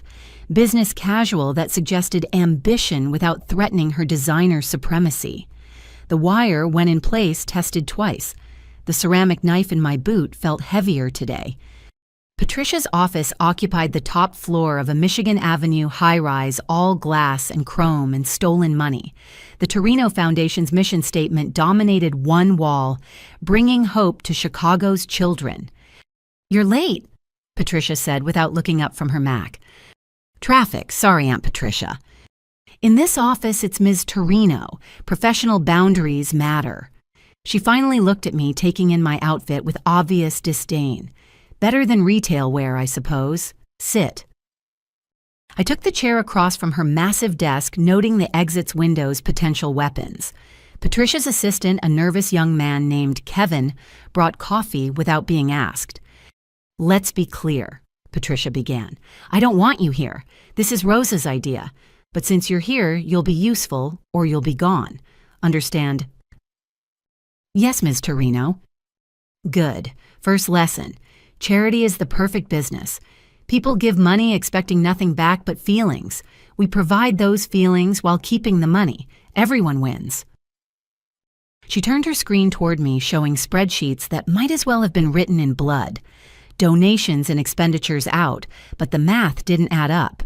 Millions vanished into administrative costs, consulting fees, vendor payments to companies that existed only on paper. "Your job," Patricia continued, "is data entry. Boring, tedious, perfect for someone of your background. But it's important. Every donation must be properly coded, every expense properly categorized." "Coded how?" She smiled like a shark. "Smart question. Donations fall into categories. Clean money from legitimate donors goes to actual charity work, about 10%. Dirty money gets washed through vendor payments, comes back clean. The coding tells us which is which." It was brilliantly simple. Hide criminal proceeds among thousands of legitimate donations. Use charity infrastructure to launder it. Take advantage of less stringent oversight on nonprofits. For example, Patricia pulled up a donation. "This $5,000 from Mrs. Henderson is legitimate. Code blue. But this $50,000 anonymous donation, code red. That needs special handling." "Where does red money come from?" Patricia's eyes narrowed. "Do you really want to know, or are you smart enough to just do the work?" Test within test. Show too much curiosity, seem like a threat. Show too little, seem suspicious. "I'd rather stay ignorant," I said. "Safer that way." "Good girl. Maybe you're not as stupid as you look." She set me up at a smaller desk computer, loaded with the Foundation's financial software. For the next 4 hours, I entered donations, categorized expenses, and watched millions of dollars dance between accounts like a shell game. Every transaction was evidence. Blue money from charity galas and guilt-ridden socialites. Red money from sources that trace back to pharmaceutical companies, shipping corporations, construction firms. All fronts for drug money. "You're efficient," Patricia observed over my shoulder. "Accurate, too. Where did retail teach you spreadsheet skills?" "Community college," I lied, before I dropped out of that, too. Kevin bring the Sanders files." Kevin scurried over with a banker's box. Patricia dumped it on my desk. Receipts, invoices, donation forms, all needing entry. "This is priority. Major donors being audited needs clean records by tomorrow. Think you can handle it?" I rifled through the papers, recognizing what this really was. Sanders was a federal judge. These were bribes disguised as charity donations. Patricia was testing if I'd process corruption without flinching. "Just data entry, right?" I said. "Exactly, just numbers on a screen." As Patricia returned to her office, I got to work. But something nagged at me. This felt too easy, too quick. Patricia showing me the entire money laundering operation on day 1.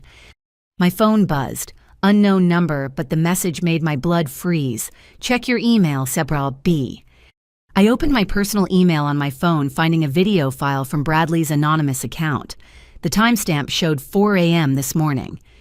I plugged in earbuds, hunching over like I was listening to music while working. The video showed Rosa's restaurant kitchen. Bradley's voice shaky. "If you're seeing this, something's happened. After you left dinner, Grandma called me back. She knows Roxanne. Not suspects, knows. She has photos of you entering the federal building. Has confirmation you're Marshall Bellini. This is all a trap. Patricia's job, the access, everything. They're giving you enough rope to hang yourself while they figure out how deep the betrayal goes. Get out. Get out now before..."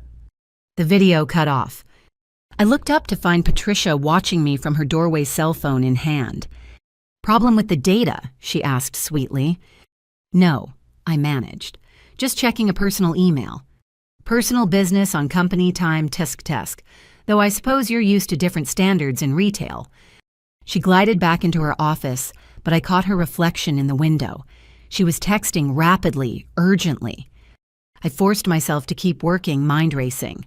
If Rosa knew why, hadn't they grabbed me at dinner? Why let me come here, access their financial systems? The answer came with terrifying clarity. They wanted to know who else was involved.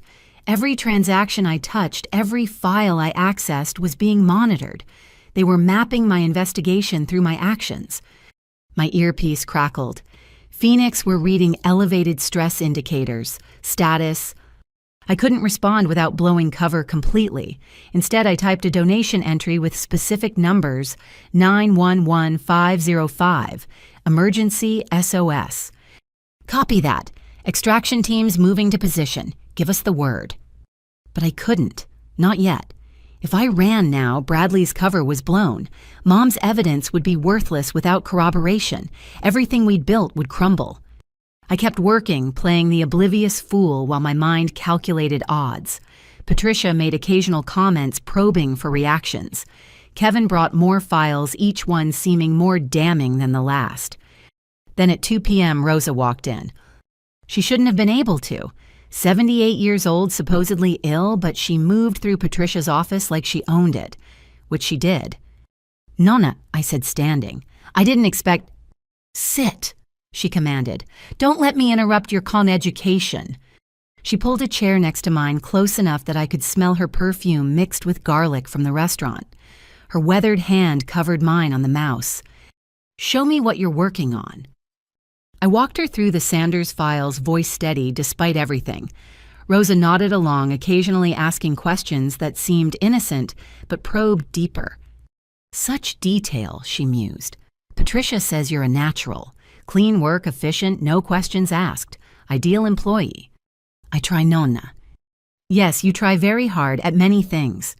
Her grip on my hand tightened. Tell me, what do you think of our foundation? It helps children, I said carefully. Important work.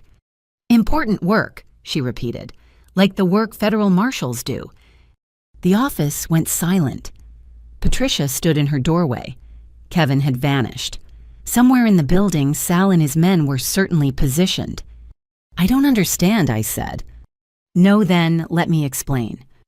Rosa pulled out a tablet showing security footage. Me entering the federal building. Me meeting Bradley at the coffee shop. Me speaking to my wire after dinner. Deputy U.S. Marshal Roxanne Bellini, my granddaughter the Fed. The game was over, but I had one card left to play. Pepperoni pizza, I said clearly. Rosa laughed. Your safe word. Oh, cara mia, we've been monitoring federal frequencies since last night. Your backup is currently responding to false emergency calls across the city. No one's coming. My hand moved toward my boot, toward the ceramic knife, but Sal appeared behind me, pressing a gun to my head. Don't, Rosa said sadly. I'd hate to splatter your brains on Patricia's nice carpet. We have so much to discuss first. Like what? How you murdered Professor Williams, how you've poisoned Chicago with drugs, how you corrupted everything our family touched. Like why I haven't killed you yet, Rosa said. Aren't you curious, 3 years undercover Bradley turning rat your mother's little evidence collection? Oh yes, I know about that too. Yet here you sit still breathing. Because you need to know how deep it goes, who else is involved. Partly, but mostly because you fascinate me. She released my hand, sitting back. The granddaughter I groomed to take over, choosing justice over family. It's almost admirable. I chose right over wrong. You chose strangers over blood, but that's not what interests me. She smiled. What interests me is that you're not wearing a wire today. My blood froze. In my rush after Mom's visit after Bradley's warning, I'd forgotten to put it back on after testing it. Technical malfunction, I said. Or a granddaughter who knew she was walking into a trap but came anyway. Who knew saying the safe word would bring a war to our doorstep but said it anyway? Rosa studied me. You're protecting someone. Not your parents. We already have them. Not Bradley. We'll deal with him shortly. So who? I stayed silent. Ah, the boyfriend. What was his name? Thomas Sweetboy works at Northwestern Hospital. Pediatric nurse, I believe. Such vulnerable patients he cares for. You touch him and You'll what you're disarmed, surrounded, cut off from backup. Rosa stood. But Thomas is safe. Bradley too, for now, because I'm going to make you an offer. I won't. You'll listen, she snapped steel in her voice. The family is blown. You've seen to that. Federal investigations, evidence recordings. We could fight, but it would be messy, expensive, public. Patricia made a sound of protest, but Rosa silenced her with a gesture. So we're leaving, Rosa continued. All of us. Tonight. Accounts are already moving offshore. Properties transferring to shell companies. By tomorrow, the Torino crime family will cease to exist. We'll find you. Perhaps, but consider the cost. Trials dragging on for years. Witnesses disappearing. Jury members having accidents. Your parents living in fear forever. She leaned close. Or you let us go. Clean break. We disappear, Chicago's drug trade takes a hit. You're the hero who broke the family. Everyone wins. Except your victims, the overdoses, the families destroyed. Casualties of business. But that business ends tonight with or without bloodshed. Your choice. I looked at Patricia, at Sal with his gun, at Rosa with her cold calculation. 3 years of work and it came down to this moment. I can't make that deal, I said. I thought not. Torino stubbornness. You got it from me. Rosa sighed. Then we do this the hard way. Sal, the gun pressed harder against my skull. This was it. The family disappointment's final failure. Then the windows exploded. Flashbang grenades filled the office with light and sound. I dropped rolling toward my boot knife as tactical teams rappelled through the shattered windows. Federal agents flooded through doors, weapons drawn, screaming commands. Rosa stood calmly in the chaos, hands raised, looking at me with something like pride. You clever girl. The safe word wasn't to call them, it was to warn them you were compromised. They were already coming. She was right. Rodriguez had listened to my 911 code, heard the stress in my voice, made the call. The false emergencies hadn't pulled all units, just the ones Rosa could monitor. Rosa Torino. I said, standing with my newly recovered badge visible, you're under arrest for racketeering murder money, laundering, and conspiracy to distribute controlled substances. Among other things, she agreed pleasantly. Patricia, remember what we discussed. Sal, weapon down, hands visible. No need for anyone else to die today. As agents cuffed them, Rosa looked at me one last time. You know this isn't over. We have lawyers, connections, resources you can't imagine. And we have evidence. 3 years worth plus 30 years of Mom's documentation. Your empire ends today. Perhaps, but you ended more than that. You ended family, ended us. Was your justice worth that price? I thought of overdose victims, of families destroyed, of Professor Williams murdered for threatening to tell the truth. Yes. She nodded slowly.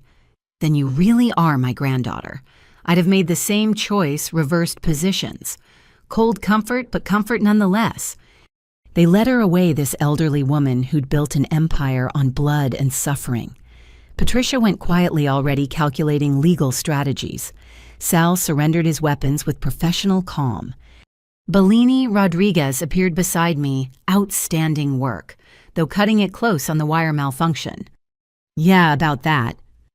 Bradley's secure, he continued. We grabbed him an hour ago when he tried to run. He's cooperating fully. Your parents are in protective custody. Your mother's evidence is incredible. We've got them all. Thomas Bradley's boyfriend. Under protection since last night. We're not amateurs, Bellini. Relief flooded through me. Everyone safe, everyone alive. The cost had been high, but we'd won. So what now? I asked, looking at the destroyed office at federal agents cataloging evidence at my family's criminal empire crumbling. Now we build cases. Trials will take years, but with what we have, they'll all go down. Rosa Marcus, Patricia Roberto, the whole network. And me? Rodriguez smiled. 3 years undercover bringing down a major crime family. You just made your career Deputy Marshal Bellini, though I suspect you'll need a new name. Can't have a Torino testifying against Torinos. I touched my badge, then the cut on my palm from the blood oath. No, I'll testify as Roxanne Torino Bellini. Let them see that family chose justice. That blood doesn't excuse brutality. Your choice, but Bellini, take a vacation first. You've earned it. As crime scene techs processed the office, I stood at the shattered window looking out over Chicago. Somewhere out there, drugs wouldn't flow as freely tonight. Children would be safer. Families would be spared the Torino poison. The family disappointment had become the family's destruction. And despite Rosa's words, despite the pain of betraying blood, I knew I'd made the right choice. My phone buzzed. Mom saw the news. Federal raid on Michigan Avenue. You safe. I typed back, safe. It's over. We won. Her response came quick. No. Now it begins.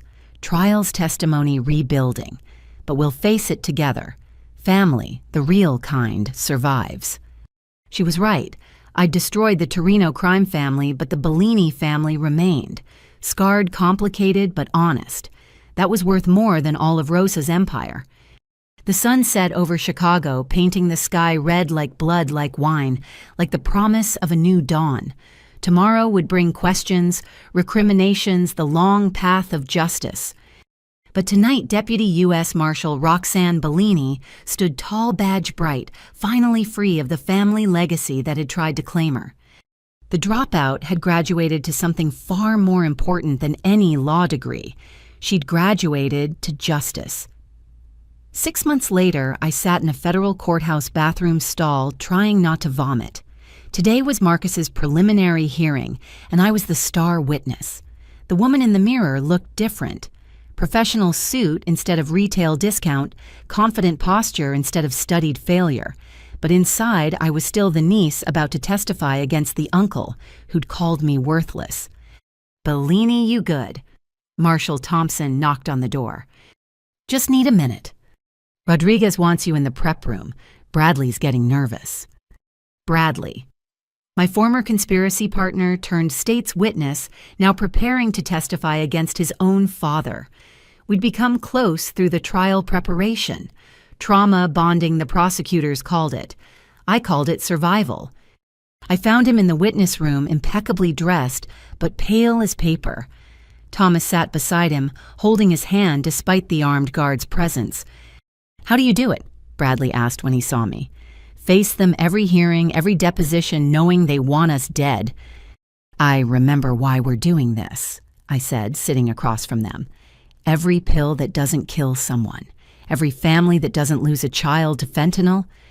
Noble, he said bitterly. But nobility doesn't stop the nightmares. Doesn't stop me from seeing my father's face when they arrested him. Thomas squeezed his hand. You're saving lives. That matters more than his approval ever did. Does it? Bradley looked at me. Roxanne, we destroyed our family. Everyone's in jail or fled. Even the innocent ones are tainted by association. Was justice worth becoming orphans? Before I could answer, Rodriguez entered. Showtime, people. Marcus's lawyer is Vincent Calabrese, mob attorney extraordinaire. He'll try to paint you both as bitter relatives seeking revenge. Stick to facts, not feelings. We filed into the courtroom through a secure entrance. The gallery was packed. Reporters, curiosity seekers, and family. I spotted my parents in the front row, Mom gripping Dad's hand. They'd stood by me through everything, even as their world crumbled. But it was the defendant's table that drew my attention. Marcus sat in an expensive suit, thinner than before, but still radiating arrogance. He turned as we entered, eyes locking with mine. The uncle who'd mocked me at every family gathering now depended on my testimony for his fate. The United States versus Marcus Torino, the clerk announced. Judge Harrison presiding. My blood chilled. Harrison, the same Judge Rosa had bragged about owning. He'd supposedly recused himself from anything Torino-related. Prosecutor Jennifer Walsh stood immediately. Your Honor, we object to your presence. You're listed as a recipient of Torino family bribes. Harrison smiled coldly. Those allegations were investigated and dismissed. I've been cleared to preside. Unless the prosecution has evidence otherwise. Walsh glanced at Rodriguez, who shook his head minutely. Whatever evidence we'd had on Harrison, it wasn't enough. No further objection, Walsh said through gritted teeth. The hearing proceeded like a chess match. Calabresi painted Marcus as a legitimate lawyer caught up in his family's crimes. Walsh systematically destroyed that image with documents, recordings, and testimony. Then it was my turn. State your name for the record. Deputy U.S. Marshal Roxanne Bellini. Marcus flinched at my title. Even now, months later, he struggled to reconcile the dropout niece with the federal agent. Walsh walked me through the evidence methodically, the construction site surveillance, the pharmaceutical shipments, the money flowing through Patricia's charity. With each revelation, Marcus's jaw tightened. Ms. Bellini. Calabrese began his cross-examination with a shark smile. Isn't it true you harbored resentment toward my client for his success? I harbored resentment toward his criminal activities. Activities you claim to have witnessed while undercover. Tell me, how does a law school dropout become a federal marshal? By reporting corruption and having my life threatened for it. The marshals recruited me specifically because I chose integrity over convenience. Integrity. Calabresi laughed. You lied to your family for 3 years, accepted their hospitality, ate at their table, all while planning their destruction. Is that integrity? Objection, Walsh called, argumentative. Overruled, Harrison said, smiling slightly. The witness may answer. Integrity, I said firmly, is choosing justice over blood, choosing to stop drug dealers even when they share your name. Drug dealers. My client is a respected attorney. Your client personally supervised midnight drug transfers. I have video evidence. Calabresi's smile faltered. Video that could be doctored. Deep fakes are common now. Then perhaps Bradley Torino's testimony will be more convincing, Walsh interjected. The defendant's own son. Marcus's composure finally cracked. That ungrateful little... Mr. Torino, Harrison warned, though his heart wasn't in it. Bradley took the stand, next hands trembling as he was sworn in. Watching Marcus watch his son was like seeing a predator realize it was prey. Mr. Torino. Walsh began gently, tell us about your father's pharmaceutical practice. Bradley's testimony was devastating. Names, dates, amounts. He'd kept meticulous records knowing this day would come. With each revelation, Marcus's face darkened. You documented your father's crimes for months. Calabresi attacked during Cross. Why didn't you report them immediately? Because he threatened me, Bradley said quietly. Threatened people I loved. Threatened how? Bradley looked at Thomas in the gallery. He discovered I was gay, said he'd destroy anyone I cared about if I didn't join the family business. So you claim, but isn't it possible you're lying to protect your lifestyle? To gain revenge for his disappointment? Objection. Walsh shot up. Counsel is badgering. I'll answer. Bradley interrupted steel in his voice. My father's disappointment started long before he knew I was gay. It started when I showed compassion instead of cruelty, when I questioned instead of obeyed, when I chose love over fear. So yes, he was disappointed, but I'm not lying. I have recordings. The courtroom erupted as Bradley produced a flash drive. Harrison called for order, but damage was done. Whatever game he was playing, the evidence was overwhelming. Court recessed for lunch. In the hallway, Mom pulled me aside. That judge is dirty. We know, but without proof. I might have proof. She glanced around nervously. Remember my safety deposit box? There's more than just Torino evidence. Harrison's been taking money for 20 years. I have photos, bank records, even a recording of Rosa discussing his prices. Mom, why didn't you? Because Harrison has connections everywhere. Judges protect judges. But now, with everything public, she pressed a key into my hand. Box 447. There's a file marked insurance. Everything's there. I found Rodriguez immediately. Within an hour, federal agents had retrieved Mom's files. By the time court reconvened, Harrison's career was over. Your Honor. Walsh stood. The prosecution moves for immediate recusal. We have evidence of your financial ties to the defendant. Harrison went white as Walsh presented bank records, photos of him with Rosa, even a Christmas card thanking him for his understanding and discretion.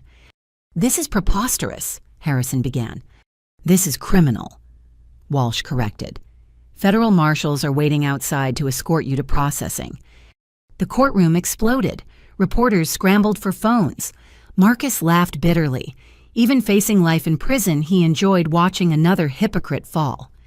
A new judge took over, Amelia Foster, known for her integrity and harsh sentences. The hearing resumed with Marcus's empire crumbling faster. That evening in a secure hotel, our protection detail kept watch, while Bradley Thomas, my parents, and I shared Chinese takeout. We did it, Bradley said wonderingly. We actually got Harrison, too. Mom got Harrison, I corrected. 30 years of evidence collection finally paid off. To Elena Bellini, Thomas raised his beer, the original family detective. We toasted, but the celebration felt hollow. Tomorrow would bring more testimony, more threats, more family members calling us traitors. The trial would drag on for months, maybe years. I've been thinking, Dad said suddenly. He'd been quiet through dinner, processing everything. When this is over, maybe we leave Chicago, start fresh somewhere. David. Mom began, but he continued. My company's ruined. No one wants to hire the contractor who transported drugs even unknowingly. You'll always be Rosa's daughter here. Roxanne will always be the cop who betrayed family. He looked at me. Maybe in Denver or Seattle, we could just be ourselves. Running away, I asked. Running toward, he corrected, toward a life where Sunday dinner doesn't include crime bosses, where family means love, not loyalty oaths. Bradley nodded slowly. Thomas has job offers in Boston. We've been considering it. You'd leave. I felt oddly bereft. We'd become our own strange family through this ordeal. Not abandoning, Bradley assured. Just surviving, separately but connected. The family Rosa never let us be. That night, unable to sleep, I stood on the hotel balcony despite security protests. Chicago spread before me, lights twinkling like stars. Somewhere out there, the Torino empire was collapsing. Dealers scrambled for new suppliers. Corrupt cops worried about investigations. Dirty money sat frozen in seized accounts. But also out there, families wouldn't lose children to Torino fentanyl. Communities could heal. Justice, slow and imperfect, ground forward. My phone buzzed. An unknown number, but I recognized the voice immediately. Hello, granddaughter. Rosa, calling from federal prison where she awaited trial. This call is being recorded and monitored, yes, she said calmly. I'm not calling to threaten, just to talk. One disappointment to another. You're not disappointed, you're proud. You said so during the arrest. Pride and disappointment aren't exclusive. I'm proud you had the spine to destroy us. Disappointed you felt it necessary. She paused. Tell me, was it worth it? Your noble justice. I thought of Marcus in Court Bradley's trembling hands, Mom's 30 years of silence, Dad's ruined business. Then I thought of every overdose prevented, every child saved from addiction. Yes. Even knowing the cost, your cousin Ashley tried to kill herself yesterday. Shame of association. Your Aunt Maria's restaurant closed. No one wants to eat where criminals gathered. Innocents suffering for our sins. The words hit like physical blows. Ashley vain and cruel, but still family. Maria, who only made food and knew nothing of crime. Their suffering is on you, I said. You built this empire. You created the shame they carry. I built a legacy. You destroyed it. But perhaps, she chuckled, perhaps that's the most Torino thing of all. We always did eat our own. Why did you really call? To tell you something. The family business is done, but business itself continues. Others will fill the void. Mexican cartels, Russian, Bratva, Chinese triads. The drugs will flow just with different management. Then we'll stop them too. Will you, or will you discover what I learned long ago? Crime is Hydra. Cut one head, two, grow back. The demand remains, so supply follows. That doesn't mean we stop fighting. No, I suppose not. You have your father's stubborn optimism. It's almost charming. Her voice softened. Take care of Bradley. Prison won't be kind to Marcus's gay son who turned rat. He'll need protection. We'll protect our own. Your own, she mused. You've made a new family from the ashes of the old. How poetic, how painful, how perfectly Torino. The line went dead. I stared at the phone, then at the city beyond. Rosa was right about one thing. Crime would continue. But she was wrong about it being pointless to fight. Tomorrow would bring more testimony. More family members exposed more corruption, revealed more pain in pursuit of justice. But also, more lives saved, more communities, protected more proof that someone gave a damn. I went back inside where my chosen family slept. Parents who stood by me, a cousin who chose truth over comfort, his boyfriend, who loved him through it all. Not the family I was born into, but the family I'd earned. The war against the Torino Empire was almost won, but the war for Chicago's soul, for justice over blood, for right over easy, that war continued.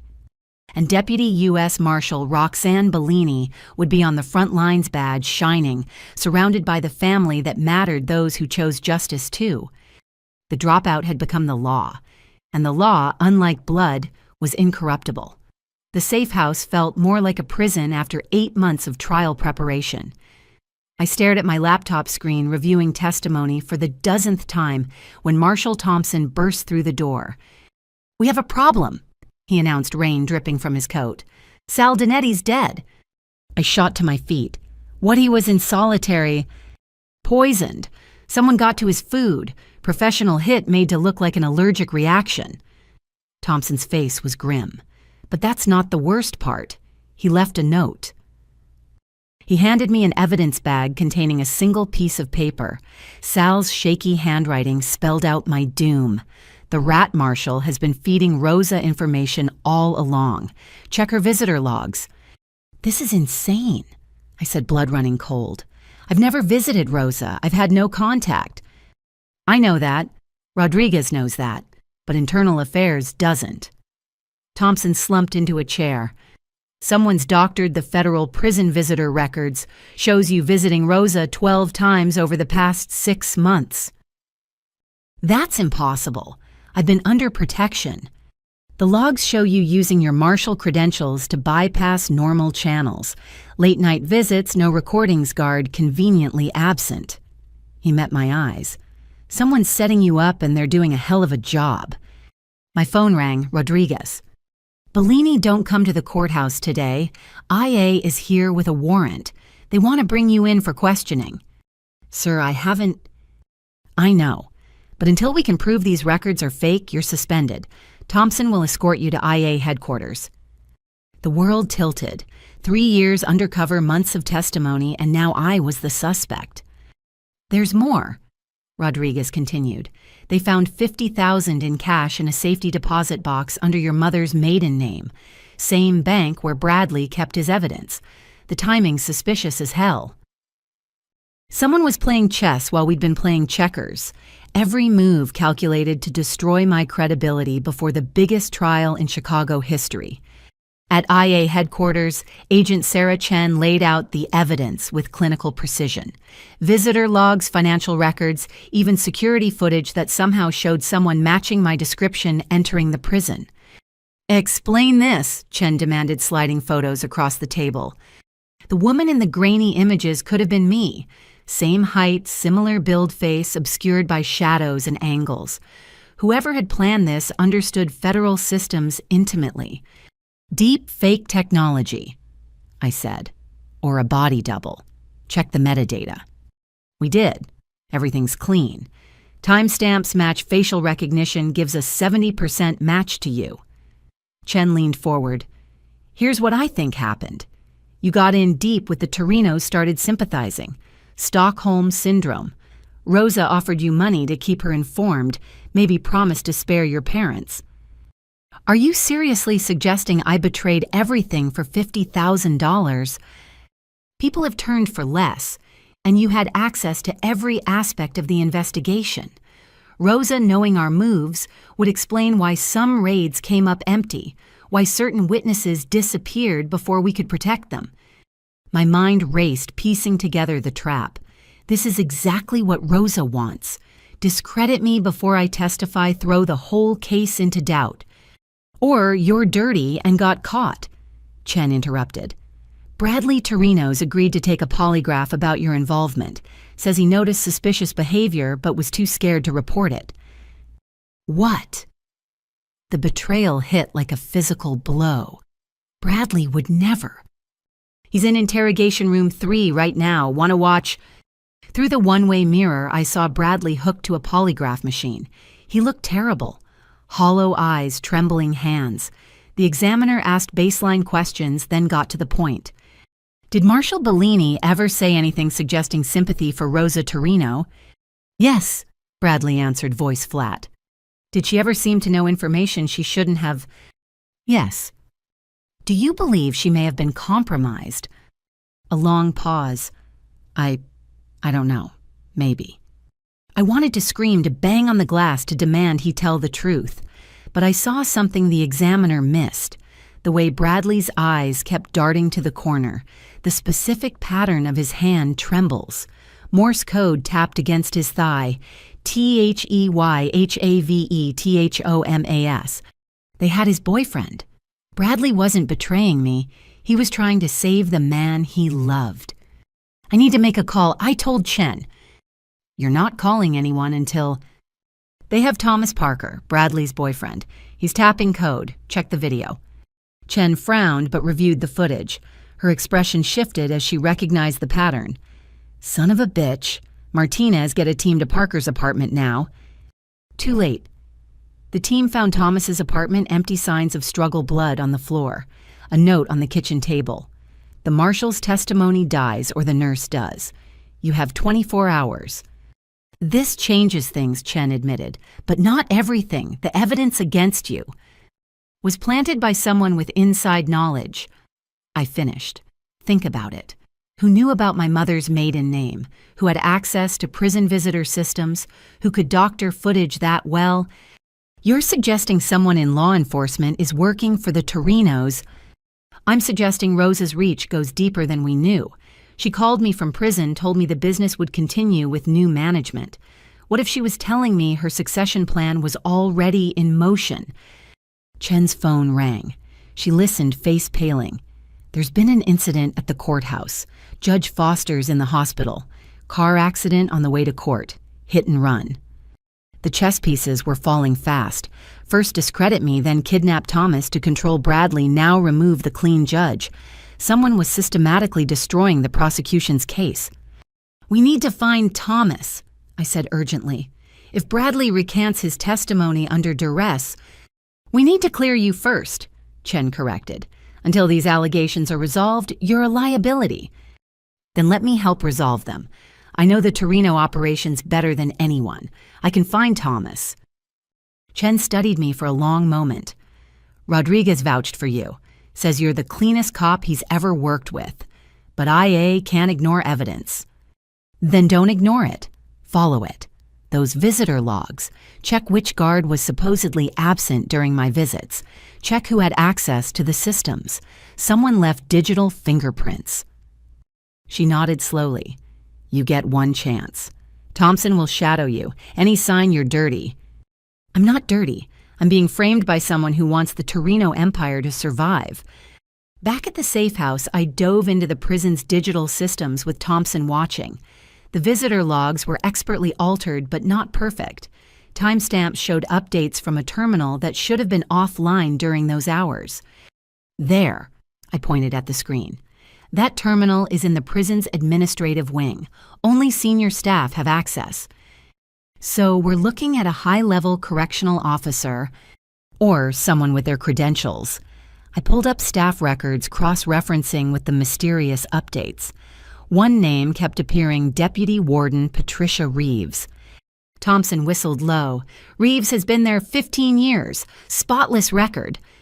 Check her finances. We dug deeper. Reeves lived modestly, no obvious wealth. But her daughter had just started at Northwestern Medical School, full tuition paid by a scholarship from the Torino Foundation. Got her, I breathed. The scholarship was approved 2 weeks before my first supposed visit. That's circumstantial. It's a start. Now we find Thomas before... My phone buzzed. Unknown number, but I recognized the voice immediately.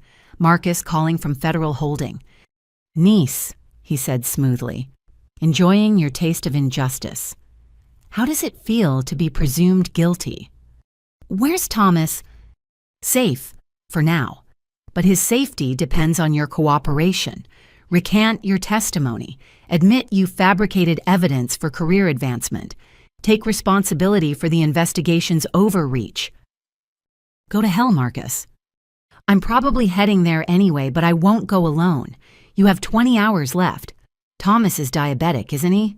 Would be a shame if he missed his insulin. The line went dead. I looked at Thompson. We need to find him fast. Bellini, if you're being set up going rogue, won't help. Let the FBI handle... The FBI will follow protocol while Thomas dies. I know how the Torinos think, where they'd hold someone. I grabbed my jacket. You coming or not? Thompson sighed but followed. Rodriguez is going to kill me. We started with the obvious locations. Warehouses the Torinos had used, properties seized but not yet processed. All empty. As we drove through Chicago's rain-slicked streets, I tried to think like Rosa. She'd want him somewhere symbolic, I said suddenly. Somewhere that sends a message. Like where? Then it hit me. The old Torino bakery, where Rosa started before the restaurant.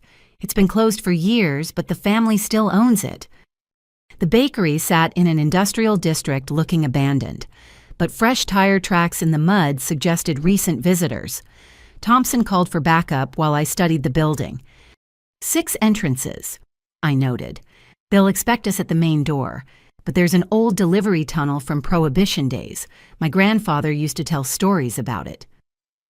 Backup's 10 minutes out. Thomas might not have 10 minutes. We found the tunnel entrance behind a rusted dumpster. The passage was narrow, dark, filled with decades of dust and rat droppings. We crawled through, guided by tactical flashlights. Voices echoed ahead. I recognized Sal's nephew, Tony Donetti, continuing the family business. Through a grate, I saw Thomas tied to a chair, unconscious but breathing. 3 guards, all armed. Boss says we ice him at midnight if the marshal doesn't fold, Tony was saying. Make it look like he tried to escape. I looked at Thompson, held up 3 fingers pointed at positions. He nodded, understanding. No time for perfect planning. We burst through simultaneously. Thompson took the left guard while I handled the right. Tony spun toward Thomas' gun, rising. Don't, I shouted, but he was already squeezing the trigger. I fired first. Tony dropped, clutching his shoulder. The 3rd guard surrendered, immediately dropping his weapon and raising hands. Thomas. I rushed to him, checking vitals, pulse weak but steady. As Thompson secured the scene, I found Thomas's medical kit in the corner. They'd at least kept him alive for leverage. Roxanne. Thomas's eyes fluttered open as I administered insulin. Bradley. They made him lie. I know, he's safe. You're safe now. No, he grabbed my arm weakly. You don't understand. It's not over. Rosa. She's been running things from inside. The warden. Reeves, we know. Not just Reeves, higher. Someone in DOJ. Someone who can access any system, change any record. His voice faded. Bradley heard them talking. Assistant director. He passed out before finishing, but he'd given me enough. Assistant director meant someone at the highest levels of law enforcement was dirty. Sirens approached. As EMTs loaded Thomas onto a stretcher, Chen arrived with a full internal affairs team. Impressive work, Bellini. We picked up Reeves an hour ago. She's already talking, confirming your visitor logs were fabricated. It goes higher, I said. Thomas said assistant director level. Chen's expression darkened. That's a serious allegation. This whole thing is serious. Someone's trying to save the Torino Empire by destroying the prosecution. What you need to do is report for debriefing. You're still suspended pending full investigation. She softened slightly. But off the record, good work. Thomas would be dead without you. At the hospital, Bradley sobbed apologies while clutching Thomas's hand. I'm sorry, Roxanne. They said they'd kill him slowly. I had to... You protected the person you love, I said. I understand. But now we fight back smart. Whoever's running this from inside, they just showed their hand. They're desperate enough to kidnap and frame. That means we're close. Rodriguez appeared looking exhausted. The Attorney General's office is opening a corruption probe. Every person with access to those systems is being investigated. In the meantime, the trial continues tomorrow with or without Foster. Who's presiding? Judge Catherine Stone. Former military, no ties to Chicago, flown in specifically for this. He studied me. You're cleared to testify, but Chen wants you under IA surveillance. Fine, let them watch. I've got nothing to hide. But as I sat in that hospital room watching Bradley tend to Thomas, I wondered how deep the corruption went. The Torino Empire was supposed to be finished, but like Rosa had warned, crime was Hydra. Cut off one head, watch another grow. Tomorrow I would testify against Marcus, knowing someone powerful wanted me silenced. The family I'd betrayed still had claws even from behind bars. The war wasn't over. It had just revealed a new enemy, one wearing a badge. The federal courthouse basement conference room felt like a bunker. Marshal Rodriguez had called an emergency meeting at 5 a.m. 2 hours before Marcus's trial resumed. Around the table sat the core team, me, Thompson, Prosecutor Walsh, and Agent Chen from Internal Affairs. We've identified our mole, Rodriguez announced without preamble, sliding a file across the table. Assistant Director Harold Fitzgerald, DOJ Criminal Division, 15-year veteran spotless record, and Rosa Torino's inside man for the last decade. My stomach dropped.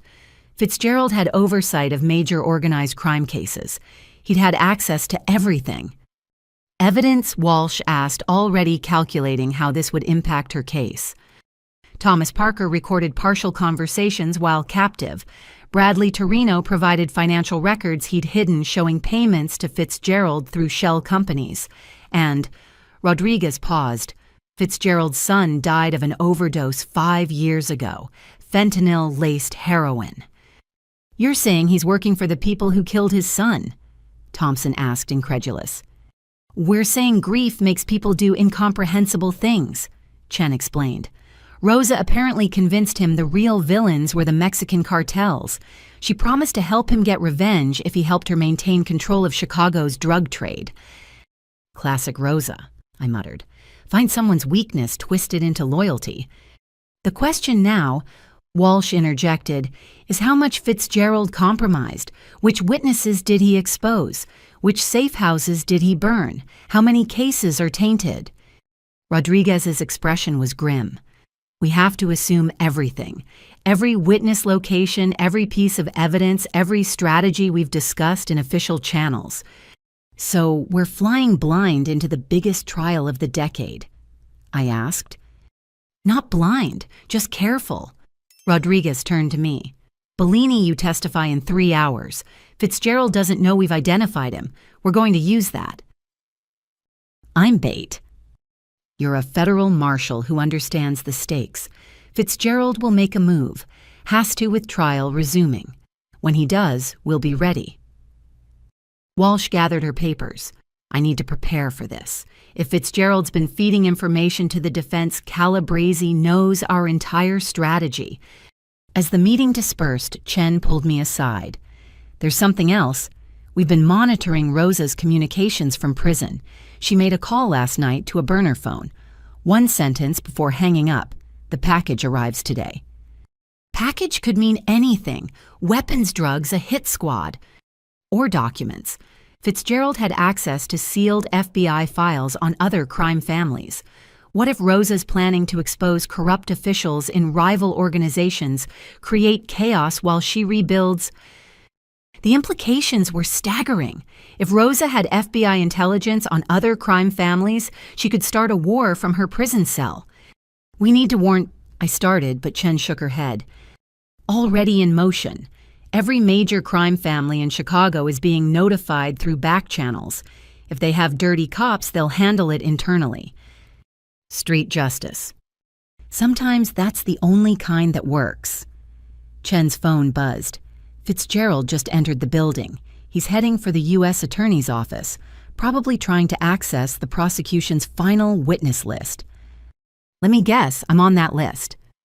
Top of it. Along with your parents, Bradley, and 3 former Torino associates who flipped. She met my eyes. Whatever Fitzgerald's planning, it happens today. I returned to the witness prep room where my parents waited with their security detail. Mom was teaching Dad to play chess on a travel board, her way of managing stress. Knight to bishop 4, she said, then looked up at me. You look worried. Just ready for this to be over. Dad moved a pawn randomly. Your mother's been destroying me for an hour. Apparently she's been playing chess since college. Your father never asked, Mom said, capturing his queen. People assume housewives don't have strategic minds. Their mistake. Checkmate. Even now she surprised me. I wondered what other secrets Elena Bellini harbored behind her suburban facade. My phone vibrated. Bradley. They moved our testimony. We're going first now. Prosecutor says strategy change. They're shuffling the lineup, I told my parents, trying to throw off whoever's leaking to the defense. Smart, Mom noted.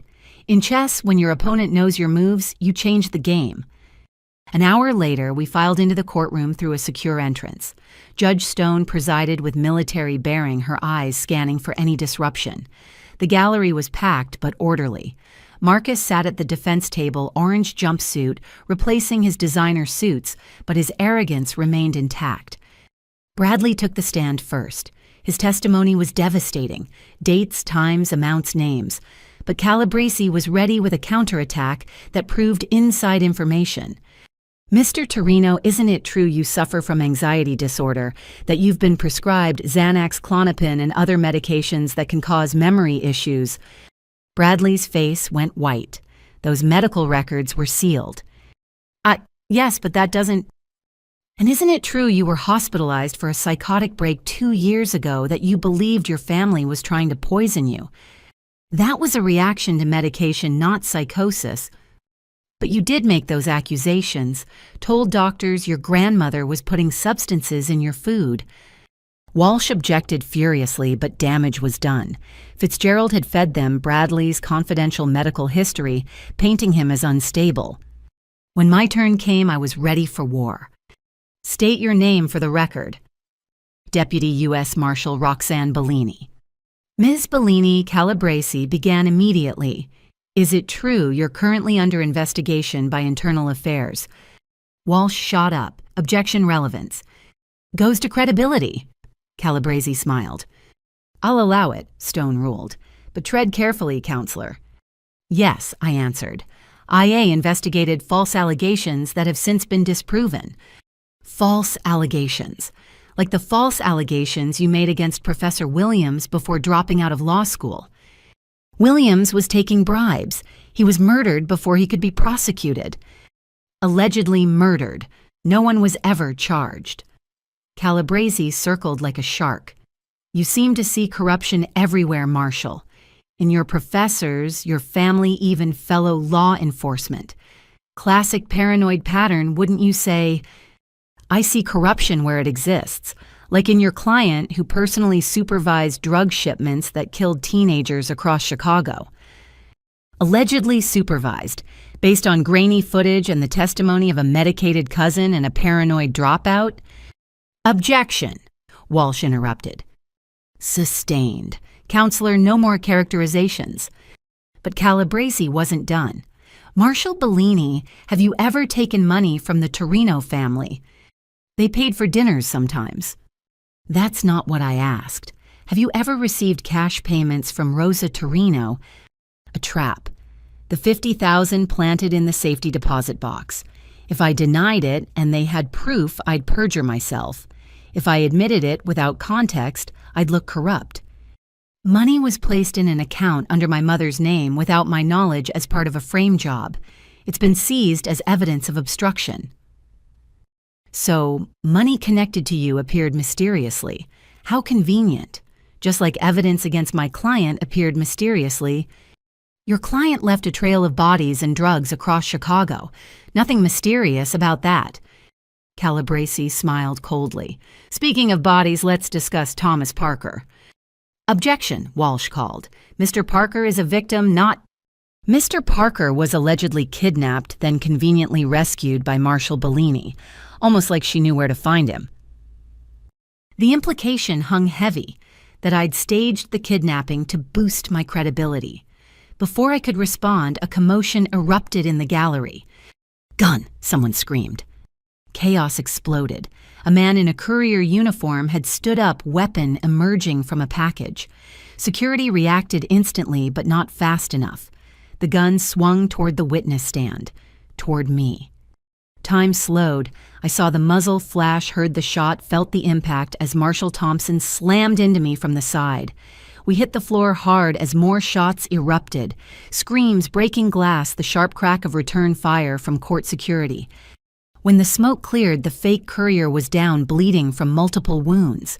Thompson groaned beside me, blood spreading from his shoulder. Thompson. I pressed on the wound while EMTs rushed in. Better than your head, he gasped. Fitzgerald had to be. He was right. Only someone with high-level access could have gotten a weapon past courthouse security, could have planted an assassin with fake credentials. Judge Stone maintained order through sheer force of will. This courtroom is now a crime scene. Marshal, are you injured? No, Your Honor. I kept pressure on Thompson's wound. But I need to finish testifying. Roxanne, no. Mom called from the gallery, Dad restraining her from rushing to me. The defense still has questions, I said firmly. Let's finish this. Stone studied me, recognizing the steel beneath my request. EMTs treat Marshal Thompson here. Security, no one enters or leaves. Mr. Calabresi, you have 5 minutes to complete your cross. Calabresi looked shaken but rallied. Marshal Bellini, someone just tried to kill you. Why? Because I know the truth about your client's drug empire. Or because you know too much about something else. Tell me who benefits if you die. Marcus Torino, Rosa Torino, anyone who profits from fentanyl killing kids. Or anyone whose secrets you might expose, like a corrupt federal agent perhaps. He knew. Somehow Calabresi knew about Fitzgerald, which meant Fitzgerald was playing both sides, feeding information everywhere to create maximum chaos. Are you suggesting law enforcement corruption, counselor? I asked carefully. I'm suggesting this case has more players than anyone admits, that my client is a convenient scapegoat while real corruption goes unpunished. Walsh stood.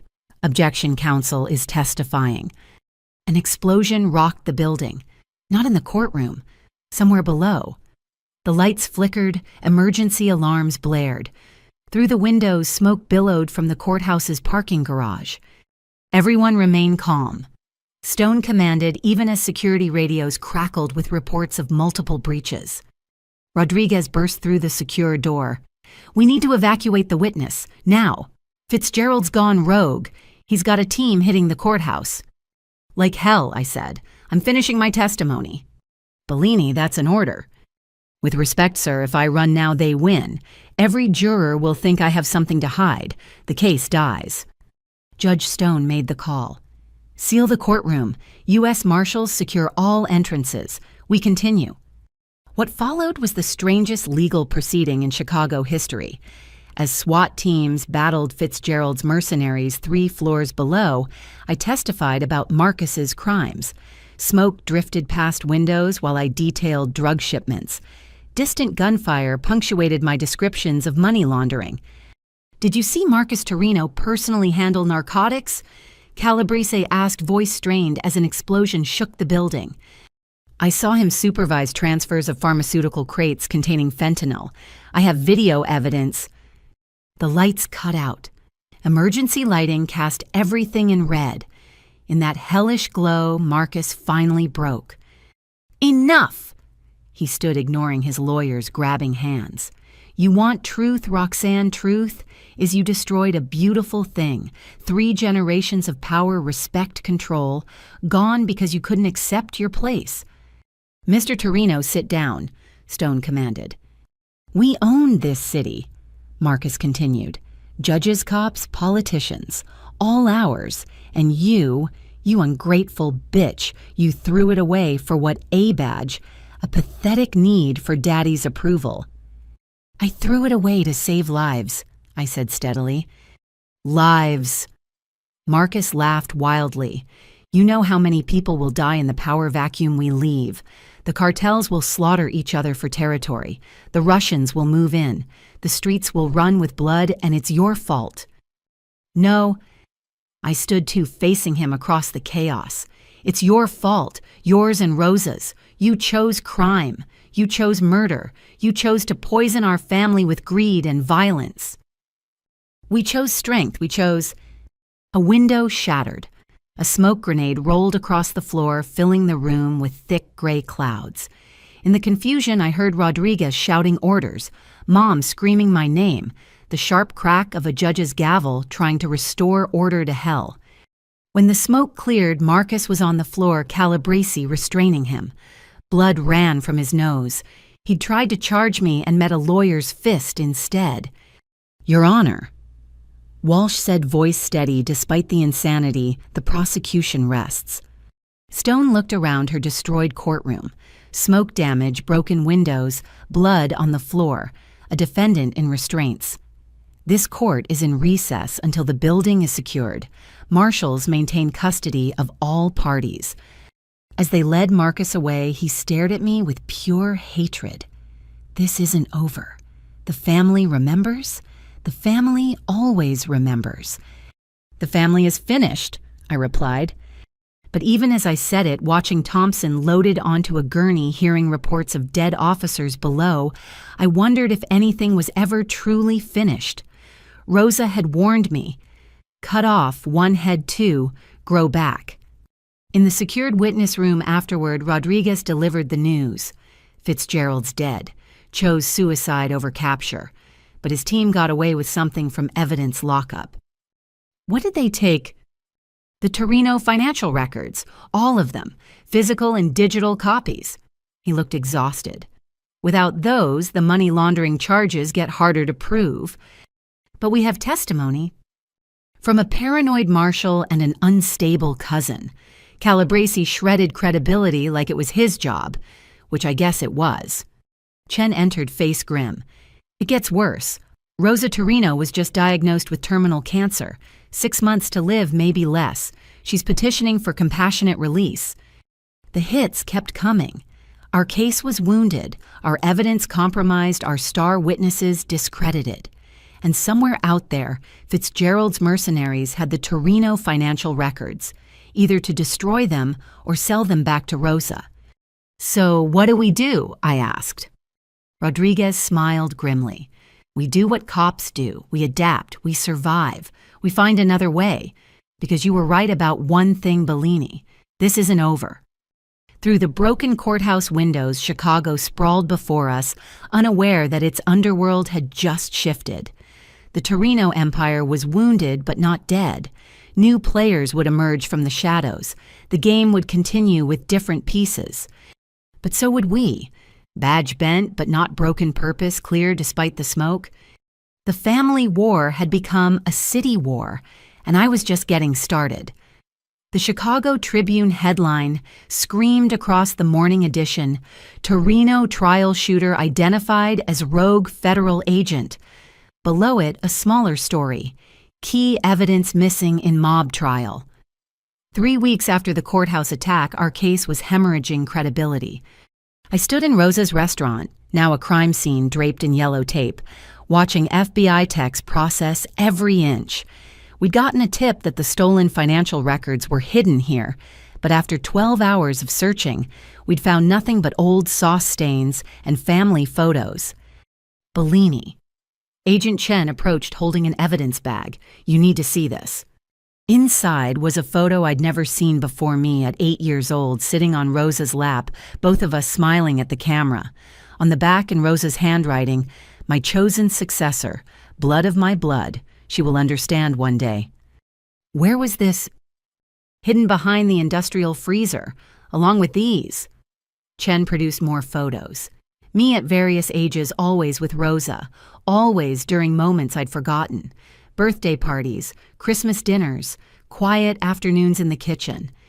"She was documenting me," I whispered, disturbed. All these years she was watching, planning. Planning what you became, a federal agent. Maybe that was part of it. Maybe she knew I'd never join willingly, so she waited for me to gain skills she could use later. My phone rang. Unknown number, but by now I recognized the pattern. "Hello, Rosa." "My dear granddaughter, are you enjoying your tour of my restaurant, finding anything interesting?" "Games within games, right? You knew we'd search here." "I knew you would search there. The others are just badges. Your blood. You think like me even when you fight it." She coughed wetly, the cancer making itself known. "Have you found my gift yet?" "What gift?" "Check the wine cellar, 1947 Barolo bottom shelf. Your grandfather proposed to me the night we drank its twin." I descended into the cellar, Chen following with weapon drawn. The bottle sat dust-covered among dozens of others. Inside its false bottom, a flash drive. "Careful," Chen warned. "Could be malware." But I knew Rosa better. This wasn't destruction. This was temptation. We took it to a secure facility, opened it on an air-gapped system. Financial records spilled across the screen, but not just Torino accounts. These were records of every bribe, every payoff, every corrupt official in Chicago for 40 years. "Holy shit," Chen breathed. This is everyone. Judges, cops, politicians, businessmen. She kept records on the entire city's corruption. Her insurance policy, I understood. Mutually assured destruction if anyone moved against her. But why give it to us now? The answer came in a video file recorded recently in Rosa's cell. She looked smaller in orange cancer eating away at her empire of flesh, but her eyes remained sharp. "Roxanne," her recorded voice began, "by now you've found my legacy.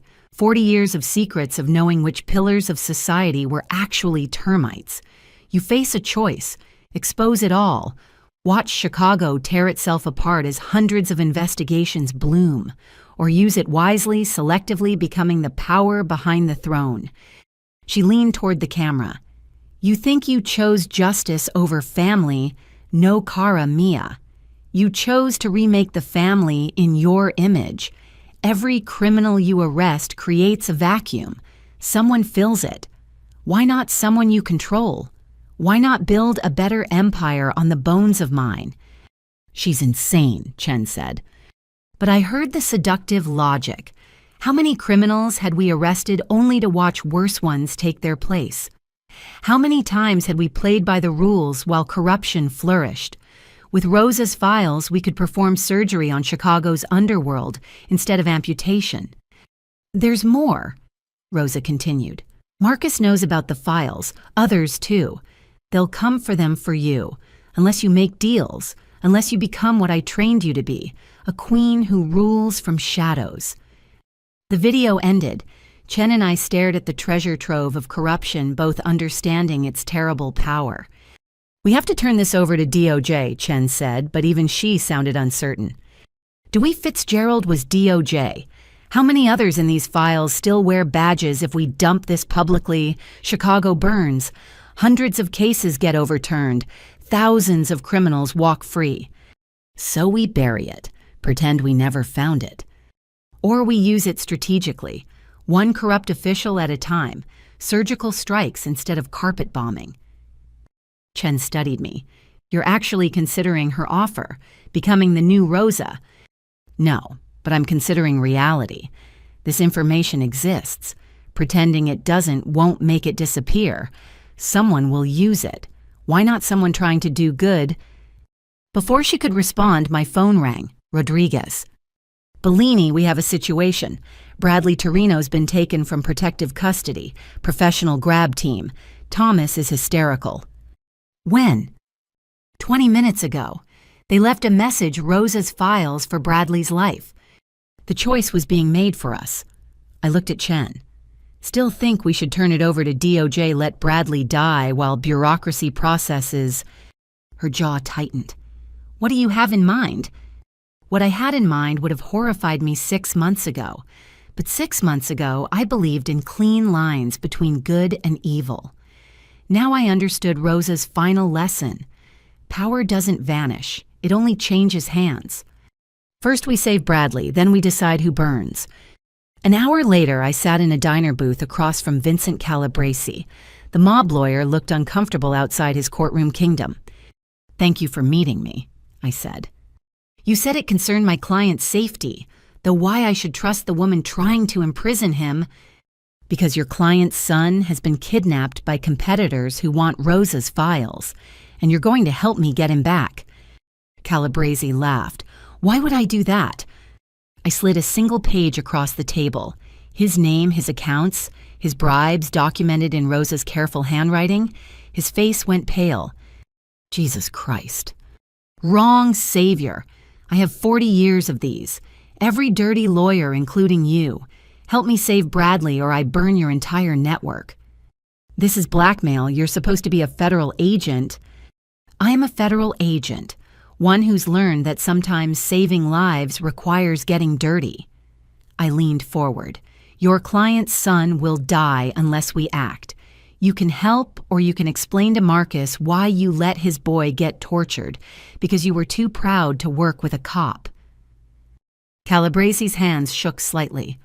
What do you need? Information. Who grabbed Bradley? Where would they take him? He was silent for a long moment, calculating odds. Then, the Kozlov brothers, Russian outfit trying to move into Torino territory. They have a warehouse in Cicero, use it for interrogations. Guards security. Maybe a dozen men, ex-military mostly. He met my eyes. If I help you, if Bradley lives what happens to that page, it disappears. But I keep the copies and you keep your mouth shut about Rosa's files. You're becoming her, he said wonderingly. Rosa. She'd be so proud. Rosa's dying in a cell. I'm trying to save lives. Don't confuse the two. But even I heard the hollow ring of my words. 2 hours later, I stood outside the Cicero warehouse with a mixed team, FBI, SWAT, U.S. Marshals, and 2 dirty cops Chen had convinced to help using Rosa's files. The irony wasn't lost on me using corruption to fight corruption. Thermal imaging shows 15 hostiles, the team leader reported. 1 heat signature in the basement stationery, probably Bradley. Alive. For now. I made the call. We go in hard and fast. Priority is the hostage. Rules of engagement. Anyone threatens Bradley dies. Bit bloodthirsty for a federal op, someone muttered. Anyone have a problem with that? I asked, hand resting on my weapon. No one did. Rosa's files had given me leverage over half the team. The other half was loyal to Rodriguez, who'd made clear that Bradley came home alive or heads would roll. Execute. The entry was violence incarnate. Flashbangs breaching charges, automatic weapons fire. The Russians fought hard, but we fought harder, driven by desperation and dark necessity. I found Bradley in the basement tied to a chair, beaten but breathing. One guard remained gunned to Bradley's head. "Drop the weapon," I commanded in Russian, another gift from Rosa, who'd insisted her grandchildren learn the languages of potential enemies. "You drop yours," he replied, "or pretty boy dies." Time for negotiation was over. I shot him in the shoulder, spinning him away from Bradley. As he fell, I kicked his weapon clear and cuffed him to a pipe. "Roxanne." Bradley's voice was weak, scared. "They wanted the files." "I know. You're safe now." I cut his restraints, supporting him as he sagged forward. "Can you walk?" Did you give them the files?" "No, but I used them, just like Rosa would have." He looked at me with swollen eyes. "She wins either way, doesn't she? Even dying, even imprisoned, she wins." I helped him toward the stairs, stepping over Russian bodies. "No, she doesn't win. We just use her weapons against her world." "Is there a difference anymore?" I couldn't answer, because increasingly I wasn't sure there was. The warehouse was secure when we emerged. 14 Russians in custody or dead Bradley alive mission successful. But the victory felt hollow. I'd blackmailed a lawyer, leveraged dirty cops, and killed without hesitation. All justified, all necessary, all exactly what Rosa would have done. Bellini. Chen pulled me aside as EMTs treated Bradley. "This can't continue. Rosa's files are too dangerous. You're too close to this." "You're right," I admitted, "which is why I'm giving them to you. All of them. Make the choice I can't. Burn them, use them, whatever. Just keep me away from them." She studied me carefully. "You sure this kind of power is exactly what Rosa wanted me to have, which is why I can't keep it." I handed her the flash drive. "I've already crossed too many lines. Don't let me cross the last one. And if someone else gets kidnapped, if we need leverage, then you make the call, not me. I'll testify against Marcus, finish what I started. But Rosa's legacy dies with you." Chen took the drive, understanding the weight of what I was giving her. "For what it's worth, I think you're making the right choice." "Rosa wouldn't." "Which is why you're not her. Despite everything, you're not her." As Bradley was loaded into an ambulance, Thomas at his side, I stood in the Chicago night, feeling the city's pulse around me. Somewhere, Rosa sat in her cell, probably smiling, knowing she'd pushed me to the edge, knowing I'd used her methods, her leverage, her corruption to save a life. But I'd also walked away, given up the power she'd tried to bestow. That had to count for something. My phone buzzed. "Rodriguez. Outstanding work. Bradley's safe, but we need to talk about your methods."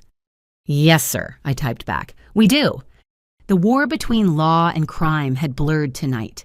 I'd won by becoming what I fought against, saved a life by threatening others. Rosa's greatest victory and greatest defeat wrapped in one bloody warehouse raid. Tomorrow I'd face questions, investigations, consequences. But tonight Bradley was alive, and that was enough. The family disappointment had saved the family heir using the family's own methods. Rosa would be proud, which is why I felt sick, but alive. Bradley was alive. Sometimes in the gray between black and white, that's all that matters. The secure conference room at the Dirksen Federal Building felt like a fortress under siege. 6 weeks until Marcus's trial resumed, and our case was held together with legal tape and prayer. I sat across from Prosecutor Jennifer Walsh, who looked like she'd aged 5 years in 2 months. "We've lost 30% of our physical evidence," she said, sliding a report across the table. "Fitzgerald's team was thorough. Financial records, wiretaps, even some of the drug samples from the warehouse raids. But we still have testimony," I insisted. "Bradley, me, the other witnesses. Testimony from a marshal who used blackmail and excessive force to save a witness." She interrupted. "Calabrese filed a complaint, says you threatened him with illegally obtained documents to save Bradley's life." "I know, and off the record I'm glad you did, but on the record you gave the defense ammunition. They'll paint you as a rogue agent willing to do anything for a conviction." Rodriguez entered carrying coffee and bad news. "It gets worse." 3 of our protected witnesses have recanted, say they were coerced, threatened by overzealous agents. Let me guess, they got visits from lawyers carrying Rosa's files. Most likely, Chen's team is trying to trace who accessed them, but... He shrugged helplessly. Once information exists, controlling it is like holding water. I stared at my untouched coffee, processing our situation. We'd won battles, but were losing the war. Every victory came with a cost that weakened our position. There's another option, Walsh said quietly. Marcus's lawyer reached out. Unofficial channels. They're willing to deal. No. The word came out harder than intended. 3 years undercover Thompson getting shot, Bradley tortured. We don't make deals. Hear me out. Marcus pleads to money laundering, 20-year sentence. Testifies against Rosa and the others. We get convictions across the board without risking trial. 20 years. I stood, anger flooding through me. He murdered people. Poisoned communities. 20 years is a slap on the wrist. It's better than acquittal, Rodriguez said gently. If this goes to trial with compromised evidence and discredited witnesses, we could lose everything, Walsh finished. Marcus walks, Rosa gets compassionate release, the entire organization rebuilds. Is that justice? I paced to the window, looking out at Chicago's skyline. Somewhere out there, families grieved children lost to Torino fentanyl. They deserved better than deals and compromises. What does Bradley say? I asked. He's struggling. The kidnapping broke something in him. Thomas says he wakes up screaming, begging his father not to hurt him. Rodriguez's voice carried pain. He'll testify if we need him, but the defense will destroy him on the stand. And my parents? Your mother's strong, ready to testify about the documents she collected. Your father? Walsh hesitated. He's been drinking. Blames himself for not seeing what his company was used for. He'll hold up, but barely. Every witness scarred, every family member breaking. Rosa's true victory, destroying us from within even as we destroyed her empire. My phone buzzed, a text from an unknown number. Meet me at Nana's kitchen. Come alone. We need to talk. Nowhere. Marcus, messaging from federal custody through some contraband phone. The audacity would have been admirable if it wasn't infuriating. I need to step out, I said. Rodriguez frowned. Everything okay? Family business, the other kind. I drove to Rosa's restaurant, now closed and empty. The key was where family always hid it, under a loose brick by the kitchen door. Inside, shadows filled spaces where laughter once lived. Marcus sat at our old family table wearing custody orange and shackles, somehow having arranged this illegal meeting. 2 guards stood by the door, more of Rosa's reach from behind bars. Niece, he said, gesturing to a chair, sit, we need to discuss terms. How about these terms? You rot in prison while I testify about every crime you committed. Ah, the righteousness of youth. Tell me, how's Bradley recovering from his ordeal? My hand moved toward my weapon before I caught myself. You arranged his kidnapping. I arranged nothing. I've been in custody, remember? He smiled coldly. But others acted on anticipated wishes. Such loyalty our family inspires even in chains. What do you want, Marcus? To save you from yourself. Look at what you've become. Threatening lawyers, killing Russians, using our mother's files like a weapon. You're more Torino now than ever. I'm nothing like you. No, you crossed every line you swore to hold, used corruption to fight corruption, became the monster to defeat the monster. He leaned forward. The only difference between us is that I'm honest about what I am. You're a drug dealer who hides behind a law degree. And you're a cop who hides behind a badge while doing what's necessary. We're both pragmatists, Roxanne, both willing to break rules for our version of greater good. I stood to leave, but his next words stopped me. 20 years, and I testify against everyone, including the people Rosa's files can't touch, the ones smart enough to never write anything down. You'd betray your own mother. My mother betrayed me first. Let me rot here while planning succession that doesn't include me." Bitterness crept into his voice. "Did you know she was grooming Bradley to take over my own son turned against me before you ever arrived?" "Bradley has integrity. She saw that. Bradley has weakness she could exploit, just like she exploited yours, that desperate need to belong to matter to prove the dropout could become something." He studied me. "We're all her victims, Roxanne, even her champions. So you'll testify out of spite. I'll testify for survival. 20 years with good behavior means 12. I'll be out before I'm 70 with enough hidden money to disappear forever." His chains rattled as he spread his hands. "Or we go to trial, I walk on technicalities and spend the rest of my life looking over my shoulder for whoever wants the throne." "You're afraid." "I'm practical. Rosa's dying, the empire's crumbling, and the vultures are circling. Better a cell than a shallow grave." I sat back down processing this shift. Marcus, the arrogant, becoming Marcus, the survivor. What makes you think Walsh will deal? Because she's practical too, and because I have something she needs.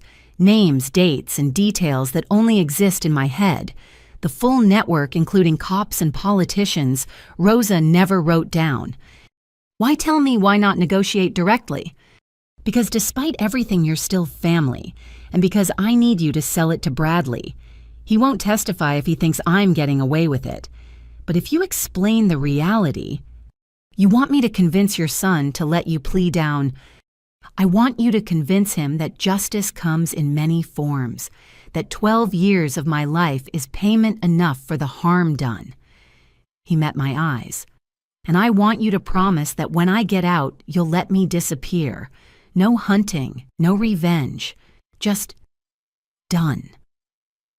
The old Marcus would never have asked, never have shown vulnerability. Prison and betrayal had broken something in him, too. "I'll think about it," I said finally. "Think fast. This offer expires when trial starts. After that, it's war, and we both know how ugly that could get." I left him there, shackled to our family's history. Outside, Chicago's wind-cut cold carrying the smell of coming snow. Another winter approaching another season of change. Back at the federal building, I found Bradley in the witness room with Thomas. He looked fragile, hollowed out by trauma. "Your father wants to deal," I told him straight. 20 years full cooperation. Walsh is considering it. Bradley laughed bitterly. "Let me guess. He wants my blessing. Wants me to forgive and forget so he can sleep better in minimum security. He wants to survive, and honestly, it might be our best option. Our best option is watching him die in prison. Our best option is convictions that stick. Your grandmother still has reach. The evidence is compromised. If we go to trial and lose, then we lose." Bradley gripped Thomas's hand. "But at least we fought. At least we didn't compromise with evil." "Like I compromised to save you." The words came out sharper than intended. "Like I became what I hated to keep you alive." Silence fell heavy between us. Thomas spoke first. "Bradley, maybe we should listen. If Marcus testifies, others go down too. The network collapses." "The network's already collapsing. This is just about minimizing damage." Bradley turned to me. "You know what the hardest part is? Part of me still loves him. The father who taught me to ride a bike, who read me stories, who I wanted so desperately to please. That man existed alongside the monster, and I can't separate them." "You don't have to," I said gently. "You just have to decide if 20 years is enough justice for your pain." "It's not. Nothing will be." He closed his eyes. "But I'm so tired, Roxanne. Tired of being afraid, tired of fighting, tired of carrying this weight. If taking the deal ends it, then we take it," Thomas said firmly. "We take it and move on and build a life without them." I thought of my own exhaustion, the weight of 3 years undercover of violence done in justice's name, of becoming what I'd sworn to fight. Maybe Marcus was right. We were all pragmatists now, all willing to compromise for survival. "I'll tell Walsh," I said, "if you're sure." "I'm sure I want this over," Bradley replied. "Whether that's the same as justice, I don't know anymore." None of us did. Justice had become a fluid concept shaped by necessity and survival rather than rigid principle. But fluid justice was better than no justice, and sometimes that had to be enough. That night, I met with Walsh and Rodriguez to discuss the deal. Terms were negotiated, conditions set, compromises made. Marcus would allocute to specific crimes, testify against co-conspirators, forfeit hidden assets. In exchange, 20 years in medium security with protective custody.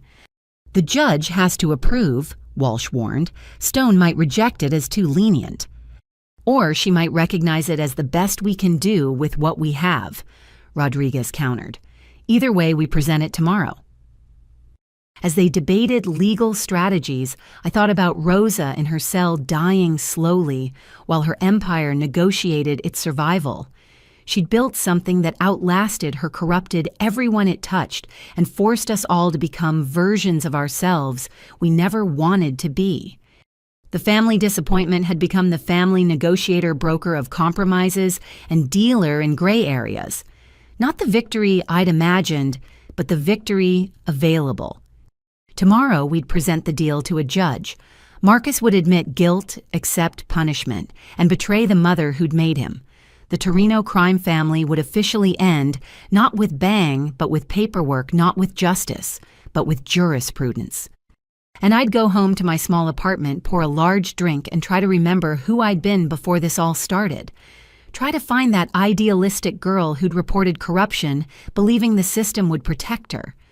She was gone, replaced by someone harder, smarter, more willing to work in shadows, someone Rosa would recognize, even respect. The war was ending in armistice, rather than victory.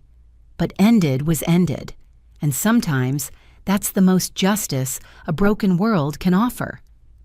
Judge Catherine Stone's courtroom was packed for the plea hearing.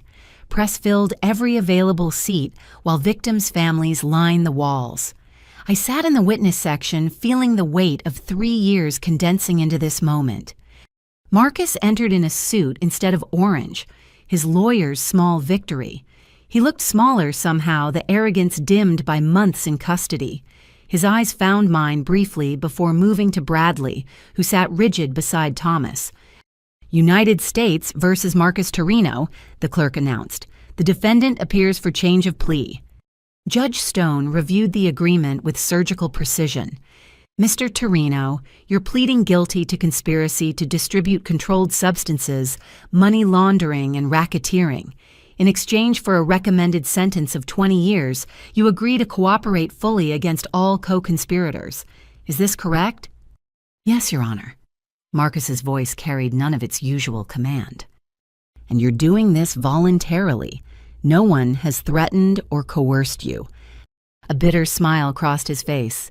"No more than usual in my family, Your Honor." Stone wasn't amused.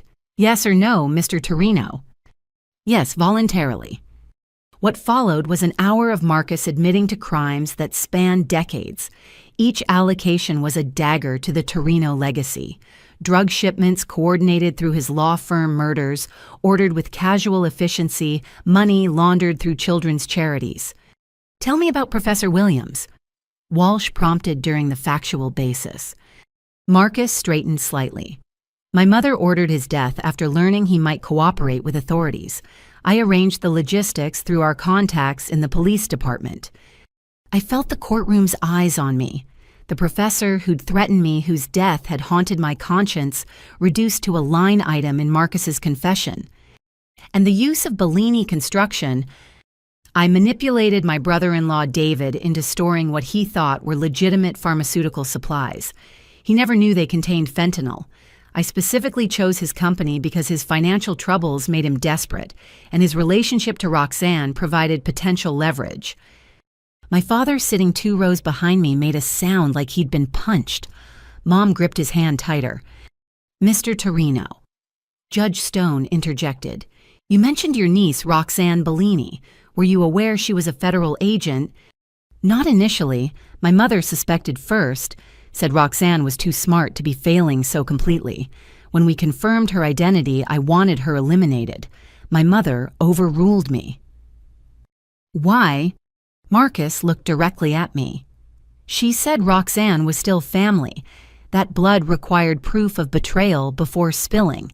Even after we knew, Rosa insisted on testing her, trying to turn her. She never stopped believing her granddaughter could be brought back to the fold.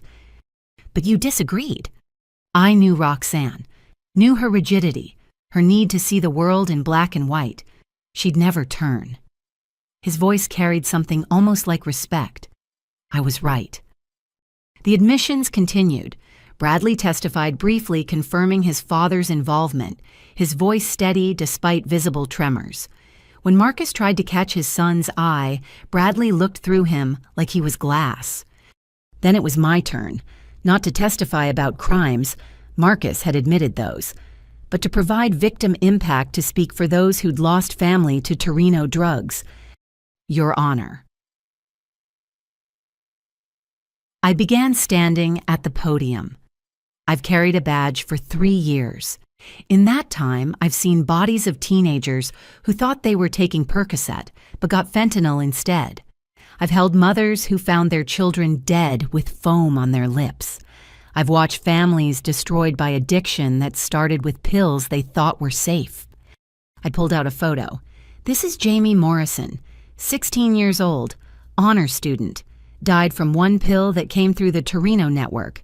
Her mother asked me to show this to make sure the court sees what 20 years is really buying. Objection, Calabresi called. This is prejudicial. This is reality. Stone cut him off. Continue, Marshall. Jamie was one of thousands. Each death, a family destroyed, a future erased. 20 years doesn't bring them back. 20 years doesn't heal their parents' pain. I set down the photo. But 20 years with cooperation might prevent the next Jamie, might save families who don't yet know they're in danger. That's why I support this agreement, not because it's just, but because it's necessary. Even though the defendant is your family, Stone asked. Especially because he's family. We have a responsibility to stop our own when they cause harm. That responsibility doesn't end with blood. As I returned to my seat, Rosa entered in a wheelchair escorted by medical staff. The cancer had ravaged her in months, reducing the family matriarch to skin and sharp bones. But her eyes remained bright, dangerous. Your Honor, Walsh stood. Rosa Torino is here for medical evaluation regarding her compassionate release petition. I'll hear from her after we conclude this matter, Stone decided. Mr. Torino, having heard the factual basis and impact statements, do you still wish to plead guilty? I do, Marcus said, then surprised everyone by continuing. I also want to say something if the court permits. Stone nodded carefully. Marcus turned to the gallery, finding victims' families. I'm sorry. Those words are worthless against your pain, but they're all I have. I told myself I was a businessman, that supply and demand absolved me of responsibility. I was wrong. Every pill that killed someone's child came through channels I created. Every overdose connects back to choices I made. I can't undo that, but I can try to dismantle what remains of the network that caused it. His gaze moved to Bradley. I'm sorry to my son, who deserved a father instead of a monster, who showed more courage in defying me than I ever showed in my entire life. I'm proud of who you became despite me. Bradley's composure finally cracked, tears streaming down his face. Thomas wrapped an arm around him, whispering comfort. And to my niece, Marcus found me again, who I mocked for failing when she was actually succeeding beyond my comprehension. You were right to choose justice over family, right to stop us. I'm sorry it cost you so much to do it. He sat down heavily, seeming to age years in moments. Whatever else Marcus was, criminal, killer, corruptor, in that moment he was also just a man facing the wreckage of his choices. The court accepts the defendant's plea, Stone announced after a long pause. Sentencing will be in 90 days pending completion of cooperation. Marshal, please take the defendant into custody. As they led Marcus away, he passed Rosa's wheelchair. Mother and son locked eyes, a lifetime of crime and blood between them. "You were always weak," Rosa said, voice barely a whisper but carrying through the silent courtroom. "Emotion over empire, just like your father." "Maybe," Marcus replied, "but weak is better than whatever you are." They took him through different doors, the Torino dynasty splitting into parallel prisons. "Now," Judge Stone said, steel in her voice, "let's discuss compassionate release for a woman who showed no compassion to anyone." Walsh presented the medical reports: terminal liver cancer, multiple organ failure, weeks or months to live. Rosa's lawyer argued she posed no threat, that dying in prison was cruel punishment. Then Chen took the stand with Rosa's files. "Your Honor, these documents detail 40 years of murder, corruption, and drug trafficking. Rosa Torino didn't just run a criminal organization. She corrupted the entire city.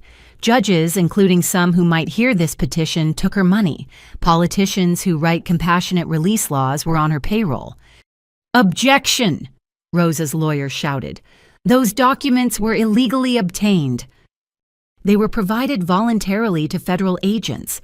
Chen countered smoothly, not mentioning my role. "Their authenticity has been verified by multiple witnesses, including Marcus Torino." Stone reviewed selections from the files, her expression darkening with each page. When she finally spoke, her voice could have frozen fire. "Mrs. Torino, you've asked this court for compassion. Let me tell you about compassion.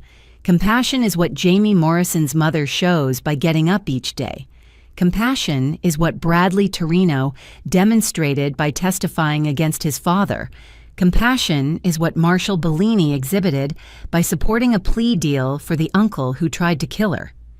She leaned forward. "You showed none. For 40 years, you poisoned this city while playing grandmother. You ordered murders while making Sunday sauce. You destroyed families while preaching family values. Now, facing death, you want mercy. You never gave." "I'm dying," Rosa said simply. "What harm can an old woman do?" "The harm you've already done echoes through generations. Children orphaned by your drugs, families destroyed by addiction, communities ravaged by the violence you orchestrated." Stone's voice hardened further. "You'll die in custody, Mrs. Torino. Not because the court lacks compassion, but because justice demands it. Petition denied." Rosa smiled, actually smiled. "Then I'll die as I lived, unbowed, unbroken, A coughing fit cut her off, blood speckling her lips. Medical staff rushed forward, wheeling her out as she struggled for breath.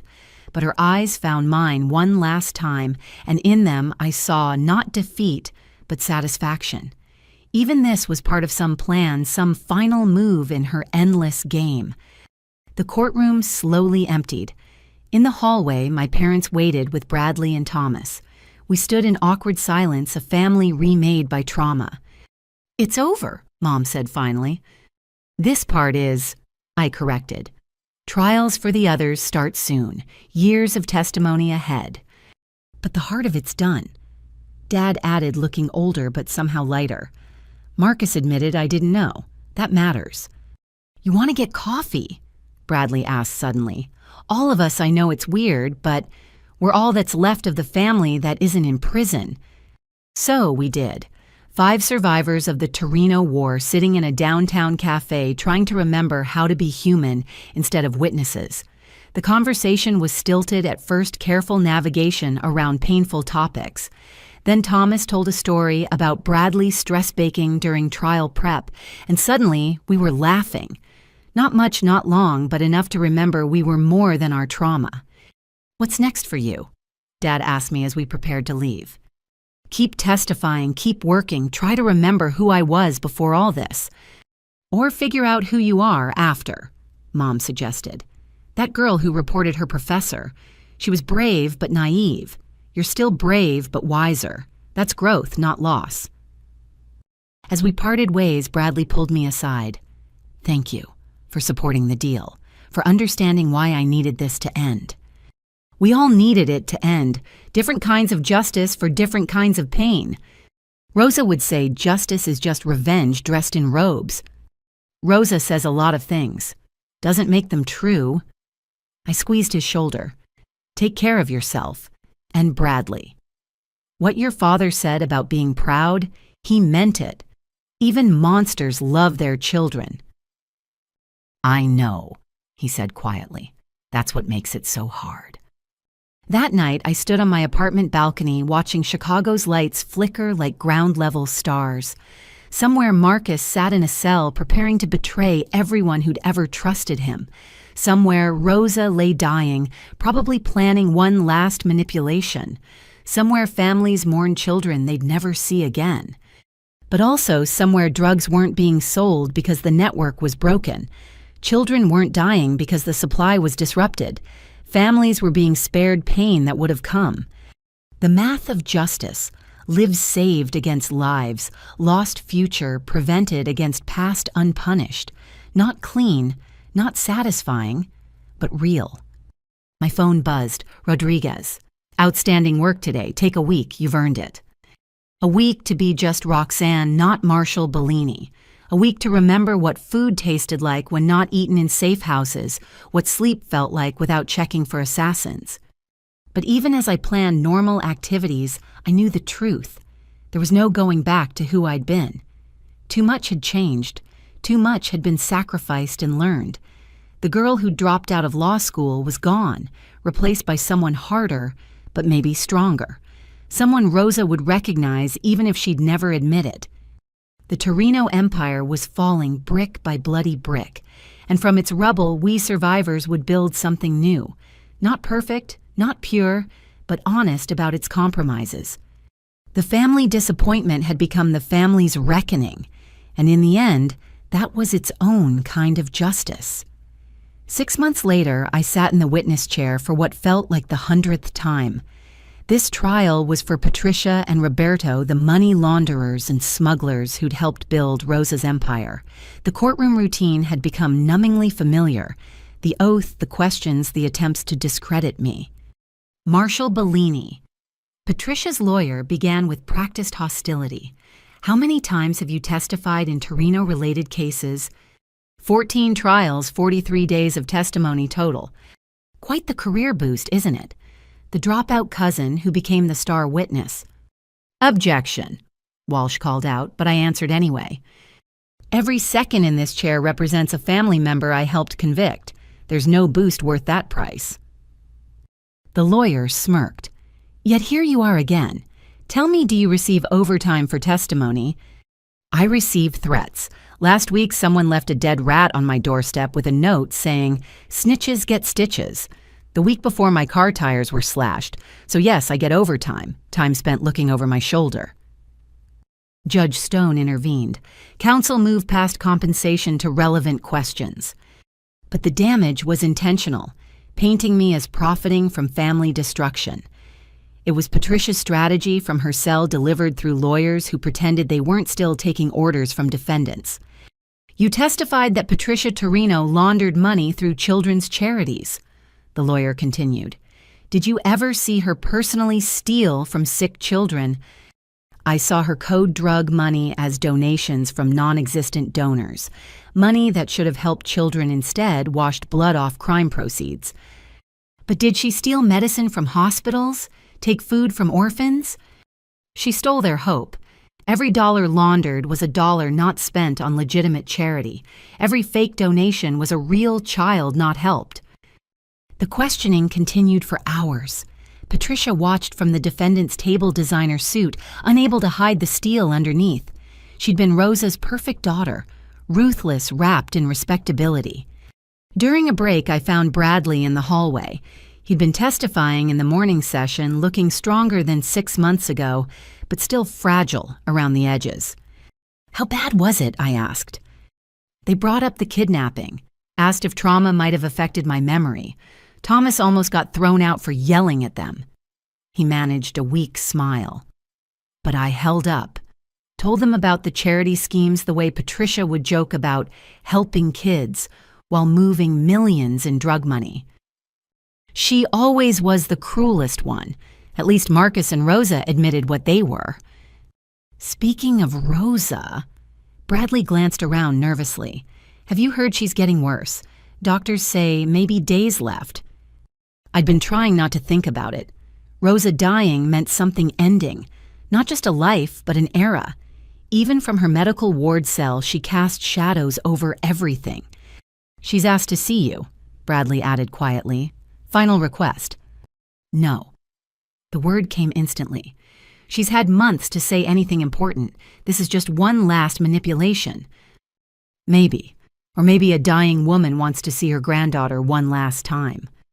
That dying woman ordered murders, destroyed families, corrupted everything she touched. I felt the old anger rising. She doesn't get deathbed redemption. Bradley nodded understanding. We'd all drawn our lines with Rosa boundaries necessary for survival. The afternoon session focused on Roberto's smuggling operations. I detailed Root's methods, the bodies hidden in shipping containers when deals went bad. The jury looked appropriately horrified, middle-class people learning their city's dirty secrets. But it was during redirect that everything shifted. Marshal Bellini Walsh asked, "Did you review shipping manifests from Roberto Torino's company?" "Yes, hundreds of them." "Did you notice any patterns beyond drug smuggling?" I frowned. This wasn't in our prep. There were inconsistencies, shipments that didn't match customs records but not containing drugs. What did they contain? Objection. Roberto's lawyer stood. This is beyond the scope. Your Honor. Walsh responded, this goes directly to the conspiracy charges. Stone nodded. I'll allow it. Answer the question, Marshal. Some shipments contained people. Roberto was human trafficking alongside drug smuggling. The courtroom erupted. This wasn't in any indictment, any previous testimony. Roberto shot to his feet, screaming in Italian, before guards restrained him. How do you know this? Walsh pressed. Port Authority found remains in containers from 2018. DNA matched missing persons from Eastern Europe. The shipping manifests traced back to Roberto's company. Why wasn't this charged?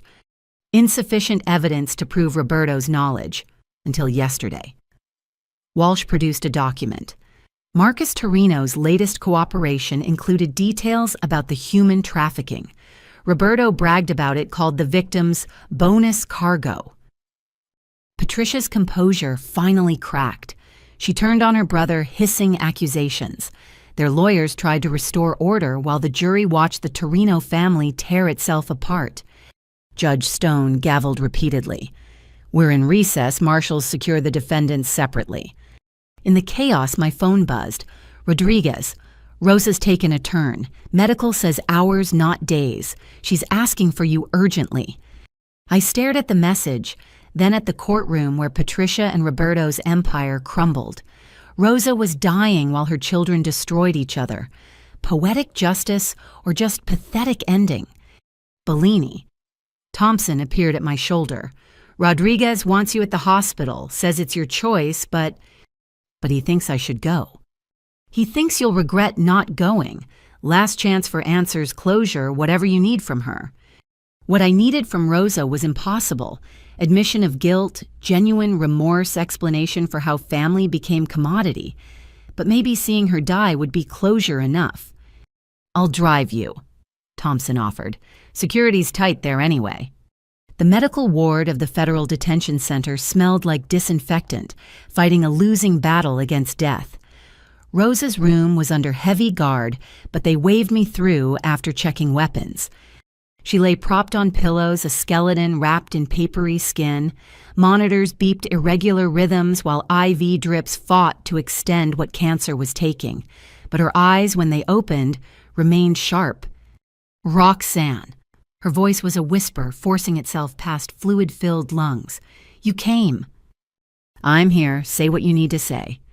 A ghost of her old smile. Still angry. Good. Anger keeps you sharp. Soft emotions make soft decisions. Is that your deathbed wisdom? Stay angry? My wisdom is worthless to you. You chose your path. She gestured weakly at a manila envelope on the bedside table. But perhaps this has value. I opened it carefully, finding old documents. Birth certificates, immigration papers, photos from the 1940s, the early history of the Torino family in America.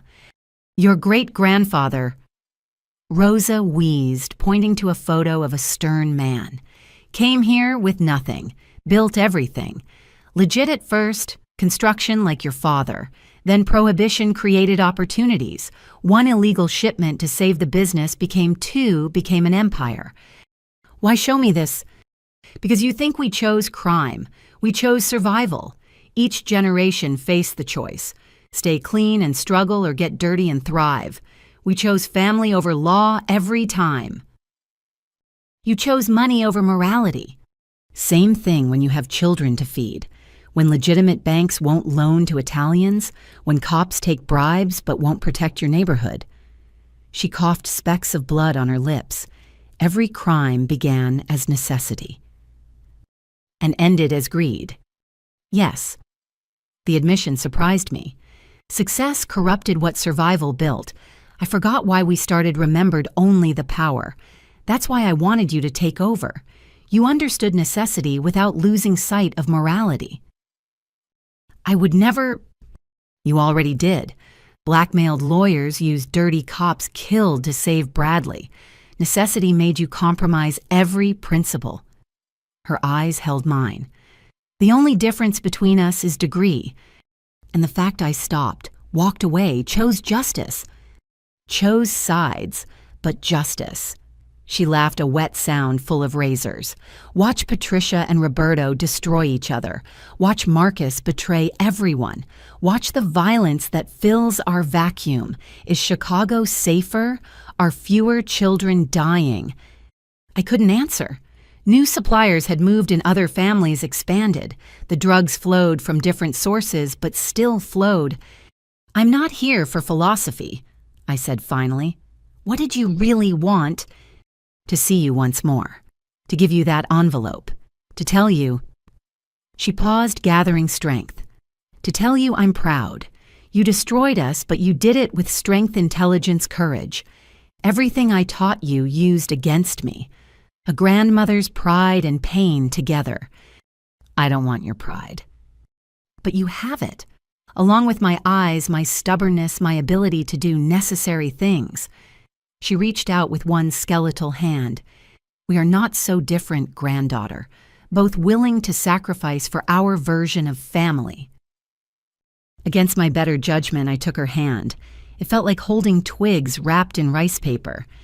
There's one more thing, she whispered. In that envelope at the bottom, for your eyes only. I found it. A sealed letter with my name in her careful script. Don't open it here, she said. After, when you need to understand. Understand what? But her eyes were closing, energy spent. Take care of Bradley. He's fragile. The ones who feel most break easiest. And Roxanne. When they offer you promotion, big cases, career advancement, remember that justice and ambition wear the same suit. Don't let success corrupt what survival built. Her hand went limp in mine. For a moment I thought she'd died, but monitors showed a threadbare pulse continuing. Goodbye, Rosa. I said, not sure what else there was. Arrivederci, nipotina, she whispered, until we meet again. I left her there dying, surrounded by guards instead of family. In the parking lot, I sat in Thompson's car and opened the letter. My dearest Roxanne. It read, if you're reading this, I'm gone and you're wondering why I really asked you to come. The truth is simple. I needed to see that my legacy isn't just crime and death. It's also you. The strength to stand against family, the intelligence to destroy an empire, the courage to choose justice. I gave you those too. You are my redemption, even as you are my destroyer. The family I built is ending. The family you build will be better. But remember, every family begins with necessity and survives through compromise. Choose yours wisely, with love and regret. Nonna. I read it twice, then folded it carefully. Thompson waited quietly, understanding some moments needed silence. Back to court, he asked finally. Yeah, still have testimony to finish. As we drove, my phone rang. Rodriguez. Rosa Torino died at 3:47 p.m. Peaceful, they say. Last words were in Italian, something about family being eternal. Thanks for letting me know. You okay? Was I the woman who'd ordered murders, but baked cookies, who'd built an empire but loved her grandchildren, who'd corrupted a city, but somehow produced me? She was gone. The last of the old guard taking her secrets and justifications to the grave. I'm okay, I said, meaning it. Ready to finish this. Back at court, the afternoon session had been postponed due to the defendants' conflicts. Tomorrow, Patricia and Roberto would face questions about human trafficking, about turning misery into money. But today was ending with Rosa's death and her letter in my pocket. Her final manipulation or genuine emotion. Both probably. Everything with Rosa was both. That night, I sat with my parents telling them about the hospital visit. Mom cried. For the mother she'd wished for, not the one she'd had. Dad held us both solid and real and untainted by Torino crimes. It's really over now, he said. With her gone, it's really done. But I felt the weight of the letter, the warning about success corrupting what survival built. Rosa was gone, but her lessons remained, both the ones she'd taught on purpose and the ones she'd taught by example. The trials would continue. The family would finish destroying itself in court. Chicago would slowly heal from Torino poison. And I would keep testifying, keep fighting, keep walking the line between justice and vengeance that Rosa had made so thin. The family matriarch was dead. Long live whatever came next.